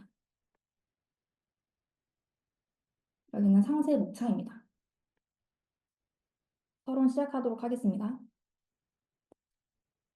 제가 앞서 사회인의 평균 집중력이 3분 이내라고 말씀을 드렸는데요. 예상할 수 있다시피 디지털 기기의 사용 증가에 따라서 이 집중력 감소가 많이 감소하는 추세를 보입니다. 특히 유년기 학생들의 주변 환경의 영향을 더 크게 받는 만큼 온라인 서비스가 빠르게 확산이 되면서 청소년의 집중력 문제가 좀 심각해지고 있습니다. 실제로 여기 보시는 2023년 보도에 따르면 서울 지역 난독증 학생 수가 3년 사이에 8배나 증가했다고 합니다. 저희는 이러한 사회적 문제에 대응하기 위해서 학생들의 집중력을 실시간으로 피드백해주는 모델을 개발하고자 했습니다. 그러나 무엇보다 중요한 것은 모델의 범용성입니다. 그래서 아무리 모델을 개발하더라도 이를 적절하게 활용할 수 있는 기기가 없다면 실질적으로 효과를 거두기가 어렵다고 판단을 했습니다. 그렇기에 저희는 올해 3월부터 시범 시행에 들어간 AI 디지털 교과서에서 아이디어를 얻었습니다. 학생들이 가장 많이 사용하는 태블릿이나 노트북 환경에서 실시간 피드백이 가능한 모델을 적용하는 것을 목표로 프로젝트를 진행하였습니다. 이렇게 모델을 설계를 했는데요. 그 파이프라인은 다음과 같습니다. 여기서 크게 3가지 실시간 시선 추적, 그리고 분류, OCR을 담당하는 모델에 대해서 설명하도록 하겠습니다. 첫 번째는 실시간 시선 추적 모델입니다. 웹캠으로부터 비디오 프레임을 받아서 실시간으로 시선 좌표를 추출을 합니다. 그리고 추출된 시선 좌표는 난독증 분류 모델에 입력으로 전달이 됩니다. 두 번째는 난독증 판별 모델입니다. 이 모델은 크게 실시간 난독증 판별을 위한 룰 베이스 방법론과 약 30초 분량의 시선 자치를 입력으로 받아서 난독증을 판별을 하는 딥러닝 모델로 구성하였습니다. 여기서 각각 판별 결과는 실시간 피드백을 담당하는 LLM과 학생의 집중력, 경향성을 분석하는 LLM으로 전달이 됩니다. 그래서 각 사용자가 처한 상황에 맞춘 지원이 가능하도록 설계가 되었습니다. 세 번째는 OCR 모듈입니다. 난독증 판별에서 학생이 실제로 어느 파트에서 집중력이 흐려졌는지에 대한 정보를 LLM에 넣어줘야 되기 때문에 해당 위치의 텍스트에 대한 정보를 OCR 모델로 검출을 합니다. 마지막으로 OCR 결과와 난독증 판별 정보를 바탕으로 LLM 기반의 피드백을 제공하게 됩니다. 그렇다면 모델에서 어떤 방법론이 사용이 되었는지 더 자세하게 공유를 하도록 하겠습니다. 여기서 아이트월킹 모델은 3가지 종류가 존재하는데요.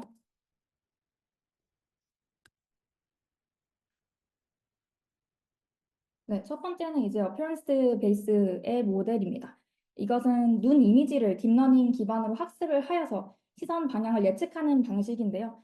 사실 이 모델은 연상량이 많아서 모바일 기기와 같은 저사양 장치에 탑재되기는 어렵습니다. 그래서 이 모델은 사용하지 않고 다음 두 가지 모델을 사용했습니다. 두 번째는 모델 베이스드 모델입니다. 메소드 1으로 보시면 이제 동공 위치로 시선을 계산하는 모델이 있고 눈의 형태를 기반으로 시선을 추정하는 모델이 있습니다. 세 번째는 룰 베이스드 모델인데요. MLDL을 이용하지 않는 전통적인 CV 기법입니다. 단순한 수학적 계산과 비율 분석만으로 시선 추적을 수행하는 방법입니다. 이 모델은 이제 처리 속도가 되게 빠르다는 장점이 있습니다. 그래서 실시간으로 처리가 가능한 이제 경량한 모델이라고 생각해 주시면 됩니다. 저희가 사용한 두 가지 모델에 대해서 이제 라이브러리랑 모델에 대해서 설명을 드릴 건데요. 첫 번째는 룰 베이스드입니다. 퓨플이라는 라이브러리는 동공 감지, 그 다음에 좌표를 계산하는 라이브러리입니다. 두 번째는 미디어 파이프라는 모델인데요. 얘는 얼굴 감지 또는 뭐 포즈 추정, 여러 가지 이제 CV 관련된 이미지 처리 분야에 활용되는 라이브러리라고 생각하시면 됩니다. 얘는 모바일 웹 환경에서 최적화된 높은 속도와 정확도를 지닌다는 특징이 있습니다. 여기서 더 자세하게 이제 미디어 파이프라인을 보시면은 입력을 받아서 경량 CNN 기반 모델에서 얼굴과 동공을 탐지한 다음에 이제 시각화를 하게 됩니다. 저희는 여기서 이제 눈의 좌표만 필요하기 때문에 실제로 눈과 관련된 이 키포인트들을 뽑아서 실험을 진행할 것입니다. 그렇다면 이제 모델이 감지하는 어떤 눈의 키포인트랑 저희가 실제로 알고 싶은 거는 이 사용자가 디바이스에서 어떤 부분을 보고 있냐에 대한 XY 좌표인데요. 이 좌표는 실제로 매핑이 필요합니다. 왜냐하면 화면 속의 자료와 사용자를 찍는 캠의 화면의 비율 차이가 있기 때문에 시선의 좌표를 이제 스크린 좌표로 매핑하는 작업을 진행했습니다. 여기서는 이제 매핑 방법을 어떤 것을 사용했냐에 관한 것인데요. 실제로 이제 매핑 방법은 다항 회귀 또는 인공신경망 서포트 벡터 회귀라는 이제 방법론이 있습니다. 이 세 가지를 비교한 좌표인데요. 다항 회귀가 이제 각도 에러에서 평균 및 평균 표준 편차가 제일 적은 양상을 보이고 있습니다. 그 다음에 이제 파라미터 수가 매우 중요한데요. 실시간 분석이 저희는 제일 중요하기 때문에 이런 다항회귀와 같은 파라미터 수가 제일 적은 모델로 사용을 하도록 했습니다. 그렇다면 더 자세하게 이 다항회귀 모델을 사용을 해서 어떻게 프로젝션을 진행을 했는지 스텝에 대해서 설명을 드리도록 하겠습니다. 첫 번째는 이제 사용자가 화면의 13개의 지점에 대해서 응시를 하고 매핑을 진행을 합니다. 그럼 사용자가 이제 이따가 화면을 보여드리겠지만 그 화면을 9개로 나눌 수가, 9개가 아니고 4개로 나눌 수가 있죠. 그럼 점이 하나, 둘, 셋, 하나, 둘, 셋, 하나, 둘, 셋 한 다음에 9개의 좌표가 찍히게 됩니다. 그 다음에 그 4개의 화면에서 그 4개의 화면 중앙점을 또 4개를 찍게 됩니다. 그러면 9개 플러스 4개 해가지고 13개의 지점을 응시를 하면서 첫 번째로 매핑을 하게 됩니다. 이것은 이제 시선 중심 좌표랑 화면 좌표로 변환하기 위한 다항회귀 모델의 개수를 학습하는 데 사용이 됩니다. 두 번째는 이제 실제로 눈이 어떤 곳을 보고 있냐를 매핑을 해야 되기 때문에 시선 중심을 계산을 하게 됩니다. 세 번째에서는 스텝 2에서 얻은 시선 중심의 좌표를 스텝 1에서 학습한 회귀 모델에 대입을 해서 실제 화면상이 어디에 보고 있는지에 대한 시선을 추정하게 됩니다. 영상을 보여드리면요. 지금 왼쪽 영상에서 빨간색 점으로 이제 포인팅 되는 부분이 보이실 건데 이게 13개의 점으로 매핑이 처음에 되게 됩니다. 그리고 다음 영상에서는 실제로 이제 실험자가 화면을 보면서 실시간 아이 트래킹이 되고 있는 것을 보는 모습입니다.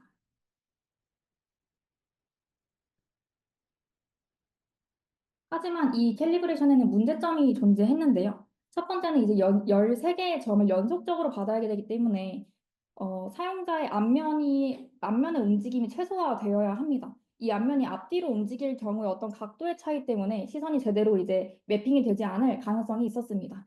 네, 두 번째는 동공이 검출이 되어야 하는데 안경을 착용하고 있으면은 이런 어려움이 발생을 해서 그래서 실제로 이제 실험자가 안경을 쓰는 분이신데 안경을 벗고 실험을 진행했습니다. 그렇다면 이것에 대한 해결책을 말씀드리도록 하겠습니다. 눈의 중앙만을 이용해서 이제 매핑을 했던 것에 대한 문제점을 이제 개선을 해서 눈의 동공의 크기를 저희는 활용하고자 했습니다. 사용자와 디스플레이 간의 거리를 추정을 했고요. 그 다음에 앞선 추정된 이제 사용자와 디스플레이 간의 거리를 기반으로 8개의 보정 좌표를 자동으로 산출되게끔 했습니다. 그래서 이를 통해서 9개의 지점의 캘리브레이션이 단일 입력값만으로 효율적으로 수행되게끔 설계를 했습니다. 이것도 참고 영상 보여드리도록 하겠습니다. 영상 보기 전에 이제 이거를 어떻게 구현했냐에 대해서 궁금하실 것 같아서 저희가 앞서서 보여드린 그 영상 자료는 퓨플이라는 라이브러리를 사용했습니다. 퓨플은 이제 동공의 중심 좌표만을 검출하는 모델이기 때문에 이 동공의 크기를 검출하는 데는 문제가 있었습니다. 하지만 미디어 파이프라는 최근에 나온 모델은 동공의 어떤 그 크기를 잡아낼 수 있어서 이것을 이용해서 이제 캘리브레이션을 진행을 했습니다. 영상을 보시면은 캘리브레이션은 사실 영상이 아니고 그냥 이미지인데요. 얘는 하나의 좌표만 받으면 되기 때문에 이렇게 준비를 했고 두 번째로 아이 트래킹을 보도록 하겠습니다. 훨씬 네, 훨씬 뭔가 스무딩 되고 되게 자연스러운 아이 트래킹이 되고 있는 것을 볼 수 있습니다.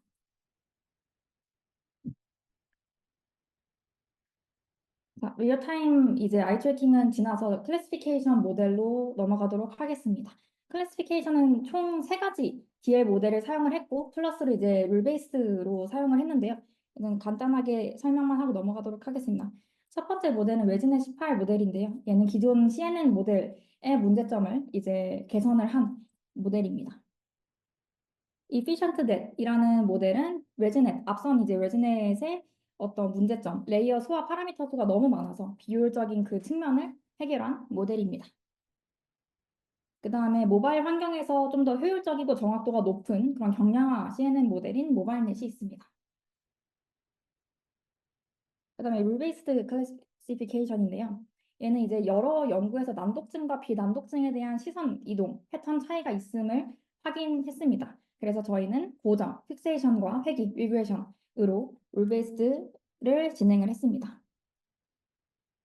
그렇다면 여러분들이 궁금하실 수 있는 점이 픽세이션이랑 리그레이션 지표만으로 난독증 분류가 정말 가능한가, 그게 타당한가에 대해서 궁금하실 수 있는데 이것을 실제 데이터셋으로 저희가 평가를 진행을 했습니다. 여기서 아이 트래킹이 이제 난독증 디텍션 데이터셋으로 실험한 결과 첫 번째, 난독증 그룹에서는 회기라고 하는 이제 리그레이션 횟수가 2배 이상 증가했습니다. 두 번째는 이제 난독증 그룹에서 시선 고정, 픽세이션 클러스터의 크기가 확대되는 경향이 있었습니다. 이것은 이제 여기 파란색과 빨간색으로 볼 수가 있는데요. 그 PPT에 보시면은 빨간색 좌표랑 빨간색 좌표가 이제 그 리그레이션 횟수이고 그 다음에 파란색 이 오래 머무른 픽세이션 클러스터 크기입니다. 그래서 이러한 결과는 리그레이션과 픽세이션 지표가 난독증 판별에 있어서 의미 있는 지표로 활용될 수 있음을 시사할 수 있습니다. 그다음에 또 두 번째 실험은 로우 리딩 그룹과 하이 리딩 그룹 간의 어떤 분포를 비교한 건데요. 두 그룹 간의 데이터 분포 차이를 검증하기 위해서 비모수적 통계 기법을 수행했습니다. 그 결과 픽세이션 길이만으로도 난독증을 유의미하게 구별 가능하다는 결론을 도출했습니다. 다음은 OCR 모델입니다. OCR 모델은 총 3가지를 이용을 해서 검증을 했습니다. 첫 번째로는 이제 LSTM 신경망을 사용하는 테서액 OCR입니다. 두 번째는 테서액 대비 이미지 품질에 대해서 덜 민감하고 다양한 환경에서 안정적인 성능을 발휘하는 이지 OCR입니다.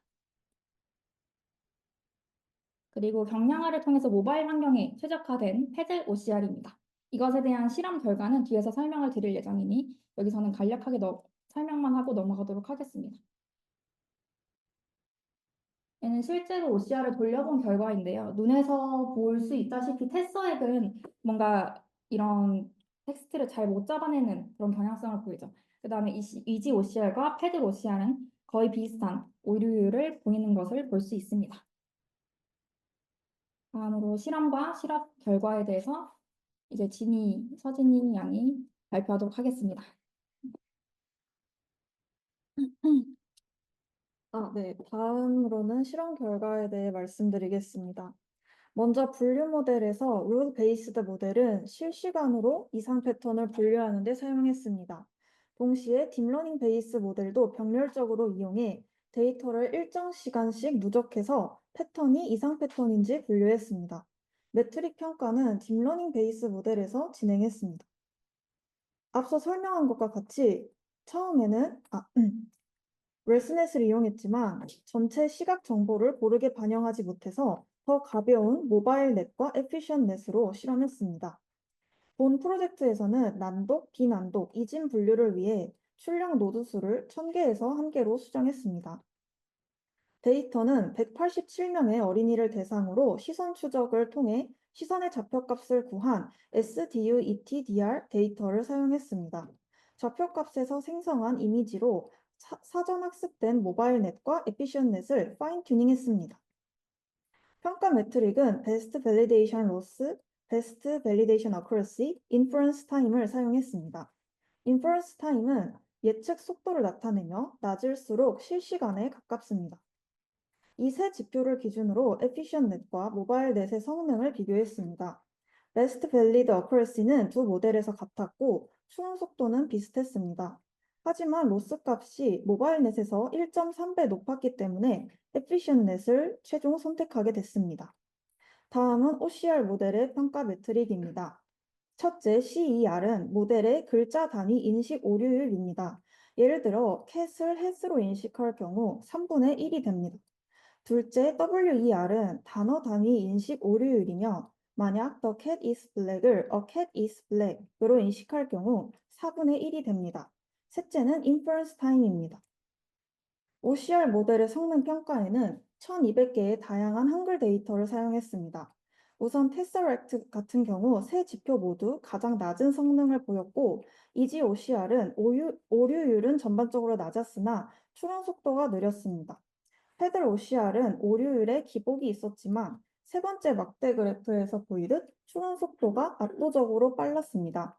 저희 실시간 모델의 특성상 속도가 매우 중요하기에 패들 OCR을 선택하게 됐습니다. 이러한 결과를 통해 저희 연구의 디스커션에 대해 발표하겠습니다.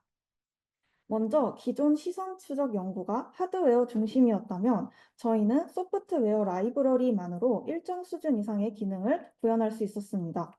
또한 사용자와 디스플레이 간의 거리로 간단히 시선을 보정했고 룰 기반 그리고 딥러닝 기반 모델을 결합해서 시선 추적부터 피드백 제공까지 전 과정을 제공하는 모델을 구현했습니다. 또 딥러닝 모델에서는 파인 튜닝으로 데이터셋의 부족을 보완했고 기기에 탑재하기 좋은 경량화 모델을 선택했습니다. 하지만 한계점으로는 첫째, 캘리브레이션 시 얼굴 위치를 고정해야 한다는 제약이 있었고 둘째, 데이터셋의 부족으로 외국어 아동 데이터를 사용했기 때문에 추후 한국어 데이터셋 구축이 필요합니다. 셋째, OCR 모델 특성상 학습 시간이 150일 정도로 매우 길었기 때문에 파인 튜닝이 어려웠습니다. 이런 한계점들은 후속 연구에서 보완할 수 있을 것입니다. 마지막으로 전체 모델 구조를 간략히 정리하고 실제 실행 영상을 보여드리겠습니다. 먼저 웹캠으로 사용자의 얼굴 영상을 실시간으로 가져와 시선 추적 모델에서 시선 좌표를 계산합니다. 이 좌표 값은 분류 모델로 들어가며 딥러닝 기반 모델은 일정 시간 데이터를 누적한 후 경량화 CNN을 통해 난독 여부를 판별합니다. 동시에 룰 베이스드 모델은 실시간으로 데이터를 분석해서 이상 패턴을 감지하고 이상 패턴이 감지되면 OCR 모델이 그곳의 텍스트를 분석한 뒤 LLM 모델을 통해 피드백을 화면에 출력하게 됩니다. 영상으로 실행 모습을 보여드리겠습니다.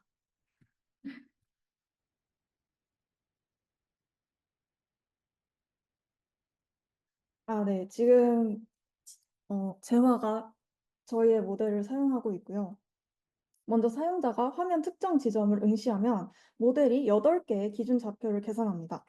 그 후 이렇게 재화가 읽다가 이상 패턴이 감지될 경우 해당 텍스트 그리고 뭐 난독 타입이 고정인지 회귀인지 어디에 해당하는지가 OCR 모델로 가고 OCR 모델에서 텍스트를 읽게 됩니다. 그러면 이렇게 검정색 화면으로 LLM을 통한 피드백이 즉각적으로 제공됩니다.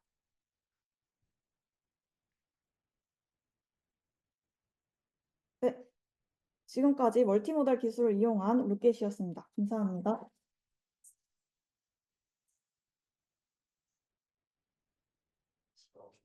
네, 시작하겠습니다. 어, 잠시만요. 긴장되네. 혹시 여러분, 네, 웹툰 많이 보시나요? 네. 저는 사실 웹툰을 거의 보지 않다가 이번에 처음으로 보게 됐는데, 네, 여러분들 웹툰 보시면서, 좀 주인공 좀 마음에 안 드는데?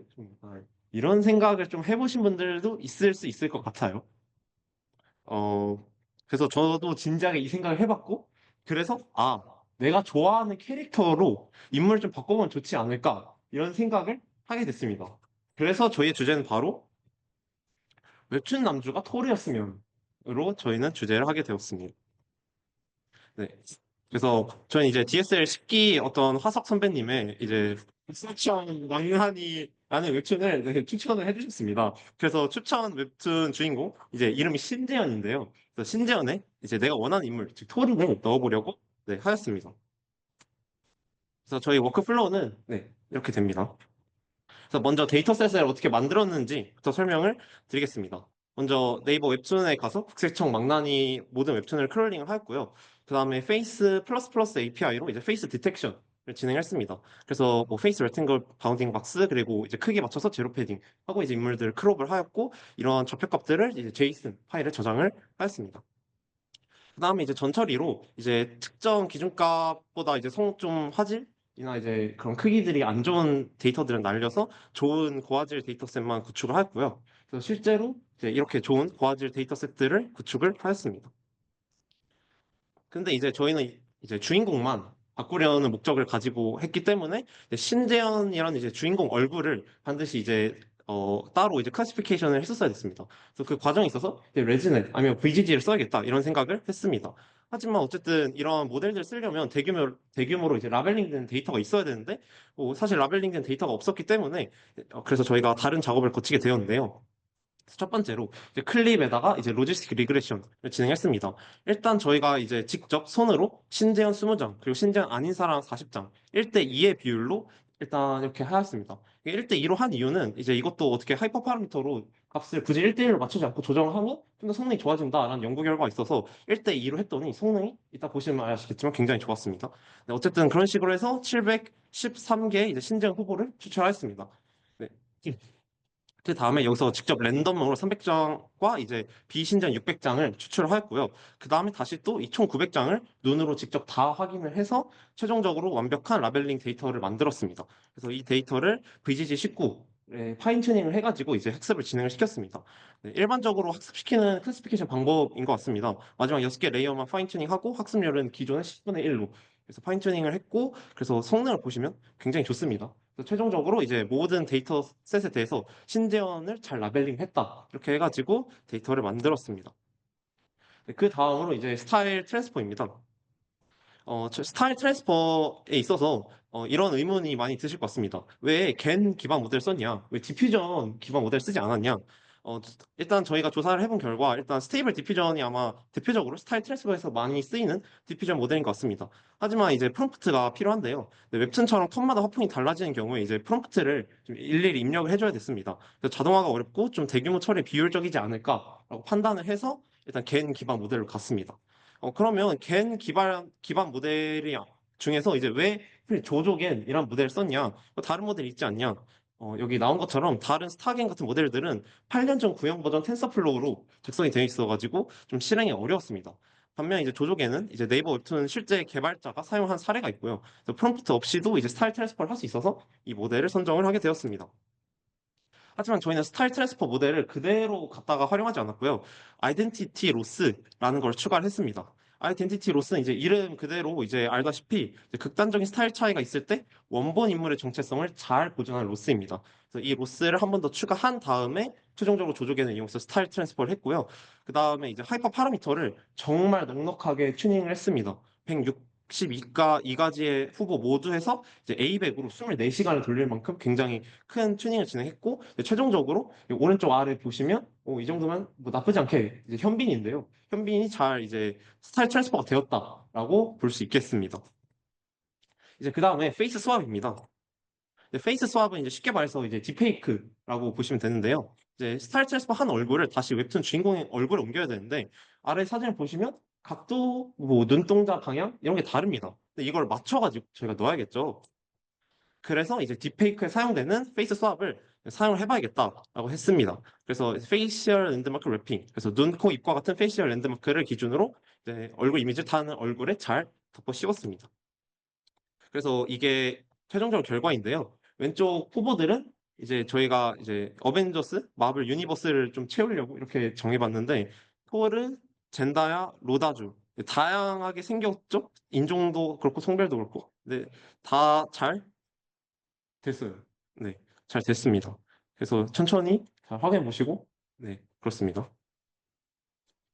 근데 저희가 이제 조조겐 다음에 이제 페이스 스왑을 했는데 반대로 일단 페이스 스왑을 한 다음에 스타일 트랜스퍼를 해도 되지 않냐? 네, 그것도 마찬가지로 해봤습니다. 근데 좀 이상한 귀신 같은 애들이 네, 나와버렸습니다. 네, 그래서 안 되겠다. 이렇게 해야겠다라고 저희는 이제 판단을 네, 했습니다. 이제 그 다음에 이제 인페인팅을 진행을 하게 되었습니다. 인페인팅은 이제 이미지의 부자연스러운 부분, 이제 누락되거나 손상된 부분을 자연스럽게 복원해주는 기술인데요. 그래서 저희 스타일 트랜스퍼를 바로 했을 때 조금 부자연스러운 부분이 있어가지고 이 부분을 좀 자연스럽게 해주기 위해서 이 인페인팅 모델을 도입을 하였습니다. 일단 이 인페인팅 모델 학습 같은 경우에는 랜덤 마스킹을 진행을 하고 그 부분을 복원하도록 일단 학습을 진행했습니다. 바운딩 박스 크기는 이제 128 by 128을 했는데 왜 그렇게 했냐? 이제 오른쪽 아래 데이터 분포를 보시면 이런 식으로 되어 있는데 64로 하면 데이터가 다 들어갑니다. 그래서 그건 좀 그랬던 것 같고 256이면 데이터 손실이 또 너무 큽니다. 그래서 128이 딱 적당하겠다 해서 128을 분포를 보고 결정을 하게 되었고요.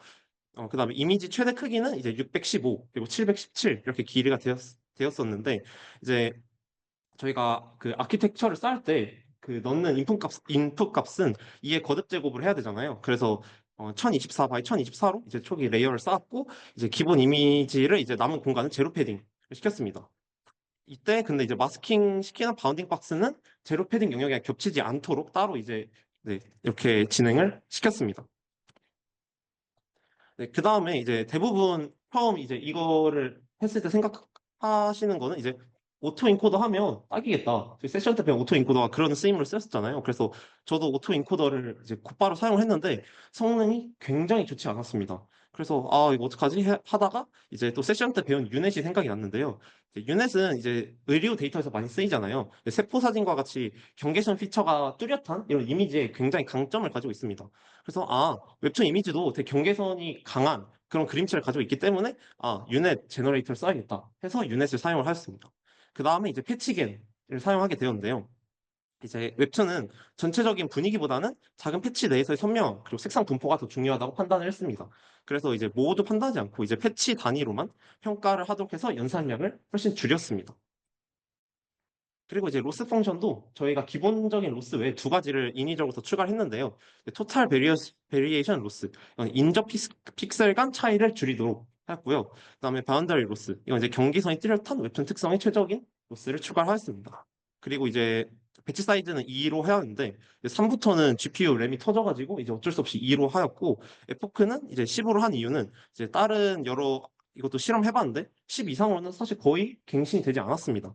로스 값이. 그래서 에포크 그냥 15로 해야겠다 해서 10으로 진행을 하였습니다. 이게 트레이닝 과정인데요. 지금 잘 보시면 굉장히 잘 합니다. 네, 아까 바운딩 박스라고 말씀드렸는데 바운딩 박스 안에서 이제 랜덤하게 또 마스킹 진행하고 이런 식으로 좀 이렇게 굴곡지게도 마스킹 진행하고 다양하게 마스킹을 또 진행했고요. 그래서 잘 학습이 됐다 이렇게 말씀을 드리겠습니다.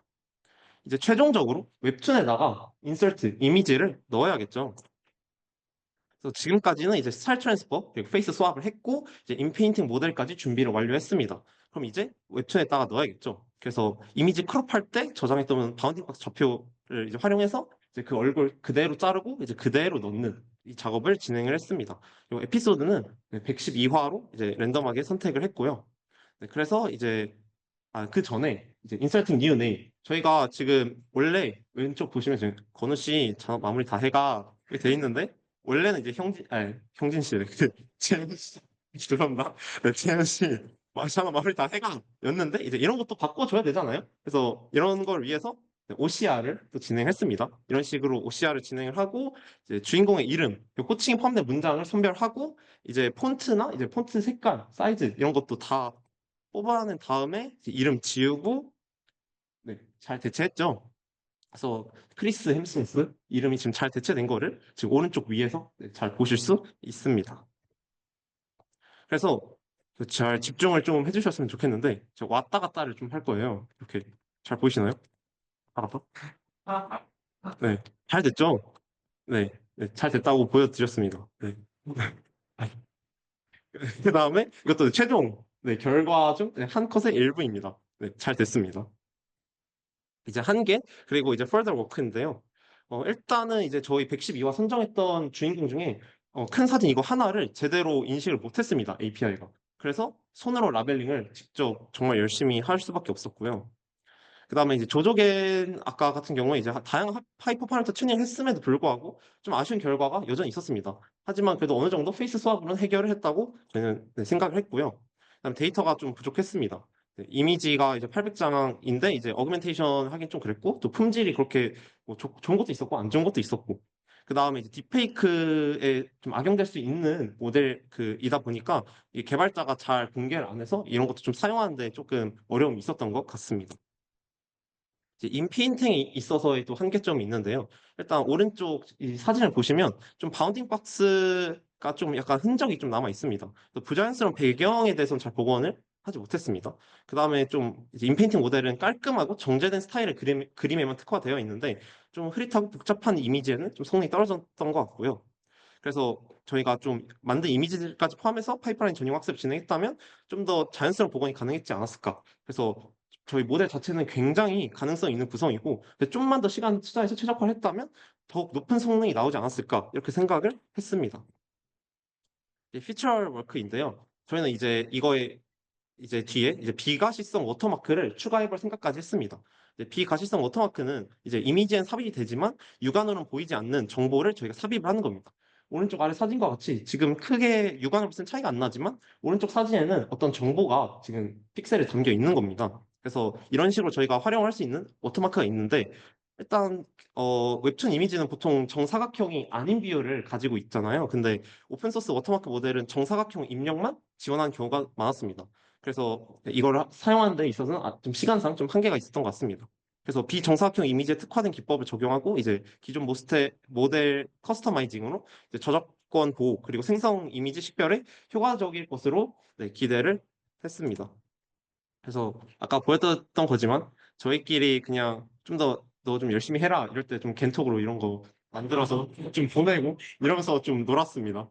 네, 네 레퍼런스고요. 네, 감사합니다. 네. 저희 NLP 1팀은 맞춤형 채용 공고 추천 서비스를 주제로 프로젝트를 진행하였습니다. 목차는 다음과 같으며 크게 데이터 수집 및 전처리, 인베딩 모델 설정, 추천 서비스 구현, 평가의 흐름을 따라가니 참고 부탁드립니다. 먼저 주제로 선정하게 된 배경을 설명드리겠습니다. 해당 프로젝트는 저희의 실제 경험에서 시작됐는데요. 이제 막 학년에 접어들어 인턴십을 비롯한 채용 기회를 찾게 되면서 기존 채용 사이트를 활용할 때 불편한 점이 있었습니다. 네, 바로 키워드의 검색 방식입니다. 이 방식은 사용자가 검색창에 입력한 단어를 정확하게 포함한 직무만 검색이 됩니다. 예를 들어서 제가 데이터 분석가라는 직무를 검색한다면 사진처럼 데이터 분석가라는 단어가 정확히 포함된 9개의 공고만 결과로 제공됩니다. 실제로는 데이터 애널리스트, 데이터 사이언티스트 등 비슷한 직무의 채용 공고들이 존재하지만 사용자들이 이러한 공고를 보기 위해서는 유사 직무의 이름을 모두 하나씩 검색해야 한다는 불편한 점이 존재했습니다. 또한 채용 공고 사이트에서는 사진과 같이 직무, 지역 등 클릭한 후 이를 단순 필터링해서 검색하는 기능을 제공합니다. 하지만 이는 사용자의 역량을 반영한 맞춤형 추천이 부족하다는 문제점이 있습니다. 예를 들어서 파이썬과 자바를 잘하는 지원자라면 이를 우대하는 직군의 공고를 추천받고 싶지만 기존의 필터링 방식으로는 이를 반영하기 쉽지 않습니다. 그래서 저희는 연관어 및 의미적 유사성 기반 검색을 강화하고 사용자의 세부 역량 및 요구 사항을 종합적으로 반영하여 맞춤형 채용 공고를 추천하는 모델을 만들고자 했습니다. 전체 파이프라인은 다음과 같으므로 참고해 주시면 감사하겠습니다. 데이터 수집 방법에 대해서 말씀드리겠습니다. 먼저 채용 공고 사이트에서 크게 3개 직무 분야의 공고 데이터를 크롤링했습니다. 아래 로 데이터 프레임에 추출된 여러 컬럼들이 존재하는데요. 이 중에서 주요 업무, 자격 요건, 우대사항, 혜택 및 복지열을 주의 깊게 봐주시면 감사하겠습니다. 전처리는 크게 다음 단계를 거쳤습니다. 결칙지 제거와 함께 근무 위치의 데이터 형식을 통일하였고 경력은 공고에서 3년 이상을 요구할 경우 최소 연수인 3으로 통일하였습니다. 이 3단계를 거쳐 나온 데이터 프레임은 사진과 같은 형태인데요. 이는 사용자에게 추천 공고 결과를 제공할 때 사용하기 위해 쓰이는 데이터 프레임입니다. 이후 인베딩을 위해 추가 전처리를 진행했는데요. 사진과 같이 공고 제목이 열의 텍스트 경우 괄호와 함께 추가적인 내용이 써있는 경우가 많았습니다. 이 괄호 안의 내용은 새 회사 이름이나 직무와 관련이 없는 내용이었기 때문에 해당 부분을 삭제하고 진행하였으며 이후 인베딩 작업의 성능을 높이기 위해서 텍스트에 존재하는 점이나 마이너스 기호 같은 특수 문자를 제거하였습니다. 다음으로 자격 요건과 우대사항 두 열을 하나로 합쳐 새로운 자격 요건 및 우대사항 열을 생성했습니다. 그 이유는 두 항목 모두 기술 스택 및 툴이라는 지원자의 역량과 밀접한 내용이 많았으며 대부분의 공고에서 자격 요건과 우대사항을 구분하는 기준이 따로 없이 비슷한 내용이 포함되어 있는 경우가 많았기 때문입니다. 또한 하나의 텍스트 필터로 관리하는 것이 인베딩 후 유사도 검색에 더 적합하다고 판단했습니다. 이렇게 벡터화를 위한 전처리까지 완료한 데이터 프레임은 이 표의 데이터와 같이 생겼습니다. 각각의 공고에 대해 각 컬럼별로 정리된 텍스트를 인베딩 모델로 벡터화한 뒤 검색에 용이하도록 크로마DB에 저장했습니다. 사용한 인베딩 모델은 다음 슬라이드에 대해서 계속 설명하도록 하겠습니다. 공고 데이터의 특징을 보면은 한국어뿐만 아니라 영어 등 다양한 언어로 구성되어 있으며 길이가 긴 다양한 정보를 담고 있는 문장들로 이루어져 있습니다. 이에 따라 저희는 다국어 데이터와 장문의 텍스트에서 높은 성능을 보이는 인베딩 모델이 필요했습니다. 이에 선정한 두 모델인 BGE-M3와 진화 인베딩 버전 3입니다. 두 모델은 다국어 언어 지원으로 인한 언어 간 교차 검색, 긴 인풋 토큰, 그리고 다양한 검색 방식을 지원하여 최종적으로 공고 데이터를 활용하는 저희의 프로젝트 목적에 적합한 모델들이라고 판단하였습니다. 두 모델을 활용하여 인베딩한 공고 데이터를 어떻게 DB에 저장하는지를 설명드리겠습니다. 첫 번째로 왼쪽에 이제 한 개의 공고가 있다면 이 공고를 4개의 레코드로 쪼개서 저장하는 점이 핵심입니다. 왼쪽 사진처럼 AI 엔지니어라는 채용 공고 데이터가 있다고 해보겠습니다. 이에 공고 제목인 AI 엔지니어 자체를 하나의 텍스트, 그리고 그 옆에 적힌 주요 업무를 두 번째 텍스트, 이렇게 공고 제목, 주요 업무, 자격 요건 및 우대사항, 혜택 및 복지, 총 4개의 별도의 문서처럼 나뉘게 됩니다. 그 다음 이 4개의 레코드 데이터를 벡터 인베딩한 후 크로마DB에 저장합니다. 이때 저장되는 형태는 사진처럼 텍스트가 아니라 임의의 숫자 벡터가 되겠죠. 그리고 마지막으로 각 레코드에는 공고 아이디, 경력, 근무 위치 등의 메타데이터를 달아줍니다. 이는 인베딩 검색 전후에 메타데이터를 기준으로 필요한 공고를 필터링하기 위함입니다. 네, 이제 전체 서비스의 흐름을 보여드리겠습니다. 먼저 사용자 입력 단계에서는 사용자로부터 6가지의 정보를 입력받습니다. 먼저 지원하고자 하는 직무명을 작성하고 두 번째로는 해당 분야에서의 경력을 슬라이더로 선택합니다. 그리고 희망하는 근무 지역을 시도 단위와 세부 행정구역 단위로 선택하게 한 뒤에 이후에 또 정보를 입력받게 되는데요. 이때 직무의 경우에는 특정 직무를 적어줄수록 추천되는 공고의 정확도가 높아지는 특성이 있습니다. 그리고 추가적으로 본인이 하고 싶은 주요 업무와 본인의 스킬과 활용 가능한 툴, 원하는 복지나 혜택도 자유롭게 입력할 수 있습니다. 그리고 각 항목마다 1점에서 5점 사이의 중요도를 설정할 수 있는데요. 이 중요도의 의미는 사용자가 해당 항목의 공고 추천에 얼마나 반영되기를 원하는지를 의미합니다. 이렇게 중요도 설정 기능을 추가함으로써 단순한 키워드 매칭이 아닌 사용자의 우선순위를 반영한 맞춤형 공고 추천을 구현할 수 있었습니다. 이렇게 사용자가 입력한 정보는 시스템 내부적으로 제이슨 형식으로 변환됩니다.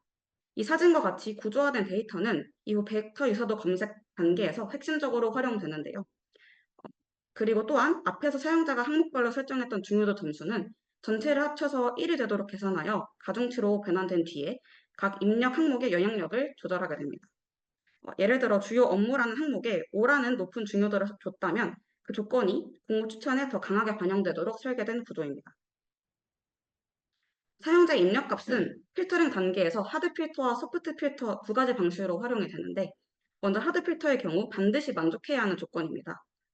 사용자가 희망한 근무 위치나 경력 조건이 해당되지 않으면 아예 추천 대상에서 제외되기 때문에 데이터 공고 자체를 걸러내는 역할을 하드 필터가 하게 됩니다. 그리고 소프트 필터는 유사도 계산에 활용되는 요소입니다. 주요 업무, 자격 요건, 복지사항 등은 사용자가 설정한 중요도에 따라 가중치가 반영되며 이를 바탕으로 각 공고와 유사도를 계산하게 됩니다. 또한 공고 제목의 경우에는 입력 조건에 따라 별도로 처리하여 정확도를 높였는데 이 부분에 대해서는 뒤에 추가적으로 설명드리도록 하겠습니다. 앞에서 말씀드린 하드 필터는 데이터 필터링의 첫 단계에 바로 적용이 됩니다. 화면의 예시처럼 사용자가 6년 이하의 경력과 서울 지역을 선택했다면 크로마 DB에 저장된 모든 공고 중 해당 조건을 만족하는 것만 추출되어 필터링된 것을 보실 수가 있습니다. 추가로 중간에 공고 제목과 관련된 필터가 존재하는데요. 사용자가 공고 제목만 입력했을 경우에는 입력한 공고 제목과 저장된 공고 제목 간의 코사인 유사도를 계산합니다. 그리고 하드 필터를 거친 공고들 중에서 유사도가 가장 높은 상위 5개의 공고를 추천하게 됩니다. 반면에 공고 제목 외에 다른 항목이 존재할 경우에는 공고 제목의 유사도가 0.6 이상인 공고만 유지해서 이후 항목들은 소프트 필터로 점수를 계산하게 됩니다. 공고 제목을 이와 같이 처리하게 된 이유는 공고 제목은 대부분 짧고 키워드 중심으로 구성되기 때문에 단어 하나만 겹쳐도 유사도가 높게 측정되는 경우가 많았습니다. 반면 주요 업무나 자격 요건은 문장이 길고 구체적이어서 맞는 결과임에도 공고 제목의 유사도보다 유사도가 좀 낮게 나오는 경향이 있었습니다. 때문에 공고 제목의 영향력은 낮추며 나머지 항목들의 영향력은 높여서 보다 정확한 추천이 가능하도록 하기 위해 하드 필터로 공고 제목을 사용하게 되었습니다. 다음으로 소프트 필터는 사용자가 입력한 항목과 각각의 중요도에 대해 작동합니다. 아래 처리 방식대로 사용자의 입력 벡터와 공고 벡터 간의 코사인 유사도를 측정하고 필터 중요도를 가중치로 변환하여 곱한 후에 열별 결과를 종합하여 공고별 최종 점수를 도출합니다. 따라서 이러한 최종 점수가 높은 상위 5개의 공고가 사용자에게 추천되는 것입니다. 이 화면이 앞 단계들을 통해 최종적으로 추천된 공고 결과 인터페이스입니다. 실제 결과를 보시면 사용자가 입력한 조건과 상당 부분 일치하는 것을 보실 수가 있습니다.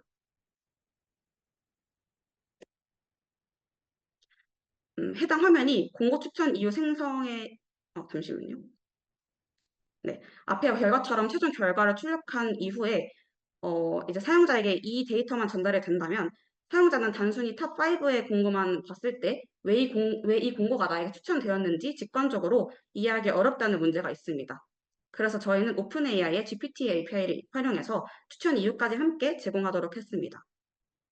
네, 해당 화면이 공고 추천 이후 생성의 실제 예시입니다. 이 기능을 통해서 사용자는 왜 이 공고가 자신에게 추천되었으며 어느 부분에 자신이 원했던 항목이 들어가 있는지 쉽게 확인할 수 있습니다. 네, 다음으로 모델 평가 방식에 대해서 설명드리겠습니다.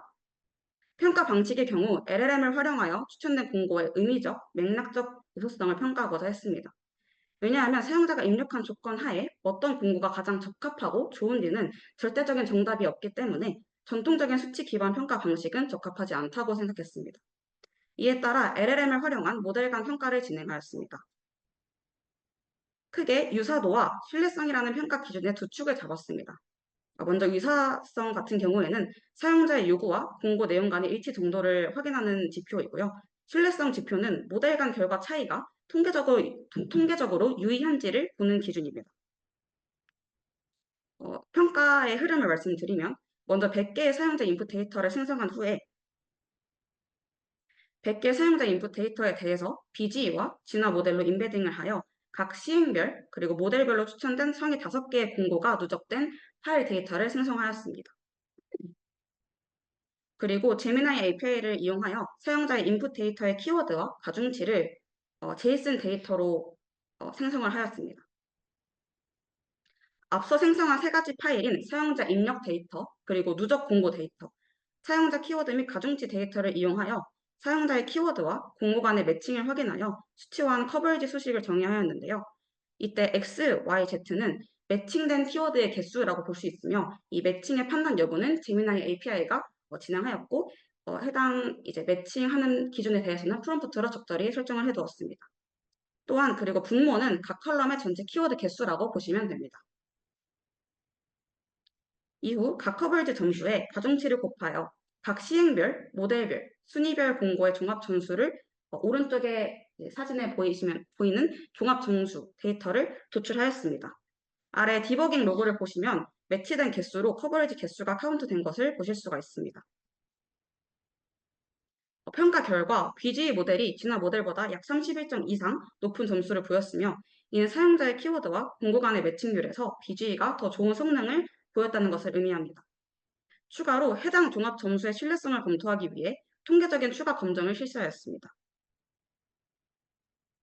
등분산 검정과 T 검정을 실시한 결과 등분산 검정의 결과로는 등분산이 아니거나 두 분산 간의 차이가 컸으며 T 검정의 P-밸류 값을 보았을 때 0.05보다 작은 소수점 이하의 값이기 때문에 다른 사용자의 인풋 데이터에 대해 테스트를 진행해도 BGE 모델이 진화 모델보다 높은 커버리지 점수를 일관적으로 얻을 가능성이 높다고 해석할 수 있었습니다. 따라서 지금까지의 결과를 종합해 봤을 때 BGE 모델이 저희 프로젝트의 목표에 더 적합한 모델이라는 결론을 내렸습니다. 네, 시간 관계상 일단 제가 먼저 서비스 시연을 보여드리도록 하겠습니다.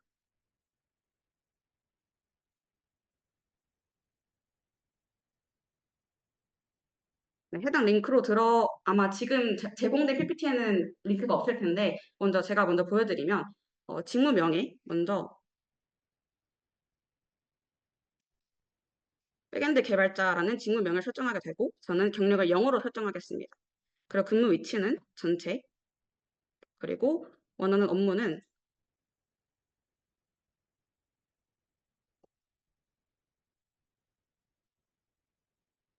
API 아키텍처 설계에 대한 내용을 넣어주게 되고요. 그리고 그 밑에는 스킬 및 활용 가능한 툴, 그리고 마지막으로 혜택 및 복지에는 최신 장비에 대한 내용을 넣도록 하겠습니다. 그리고 각 내용에 대해서 중요도를 5, 4, 3으로 설정하여 답변을 제출하게 되면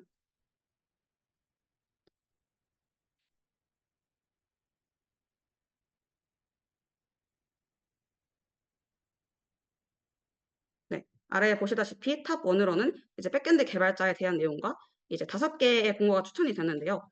공고 추천 이유를 먼저 보여드리도록 하겠습니다. 네. 먼저 이 백엔드 개발자 같은 경우에는 탑 1으로 떴는데 제가 이제 입력한 API 아키텍처 설계에 대한 내용이 이제 포함되고 있으면서 자격 요건으로는 제가 파이썬과 자바 등 다양한 프로그래밍 언어에 익숙하다고 했는데 아래에 공고에서는 이런 데이터가 존재한다는 것을 얘기해주고 있고요. 그리고 우대사항으로도 제가 데이터 활용 경험이 많다고 했는데 공고에서 공공 데이터 관련 활용 경험이 있는 분을 우대하고 있다라는 점이 잘 반영되어 있는 것을 볼 수가 있으면서 마지막으로는 최신 장비 지원 같은 경우에도 잘 내용이 포함되어 있는 것을 볼 수 있습니다. 그리고 탑 1 같은 경우에가 가장 저에게 잘 맞는 공고이기 때문에 이제 아래의 데이터들도 이제 일부 부분에 대해서는 제가 입력한 항목에 대해서 내용을 반영하고 있는 것을 알 수가 있습니다. 네, 마지막 결론입니다. 저희는 기존 채용 공고 사이트에서 느낄 수 있었던 2가지 불편함을 벡터 기반 유서도 검색과 사용자 데이터 기반 공고 추천으로 해결하였으며 추가적으로 아래 해당 모델을 통해 얻을 수 있는 인사이트를 정리해 두었습니다. 또한 이 프로젝트의 한계 또한 존재하는데요. 그 한계에 대한 부분과 그 한계를 어떻게 개선할지에 대해서도 아래에 적어두었으니 참고해 주시면 되겠습니다. 네, 지금까지 NLP 1팀의 맞춤형 채용 공고 추천 서비스 프로젝트였습니다. 감사합니다. 다들 실행해 보셔도 됩니다.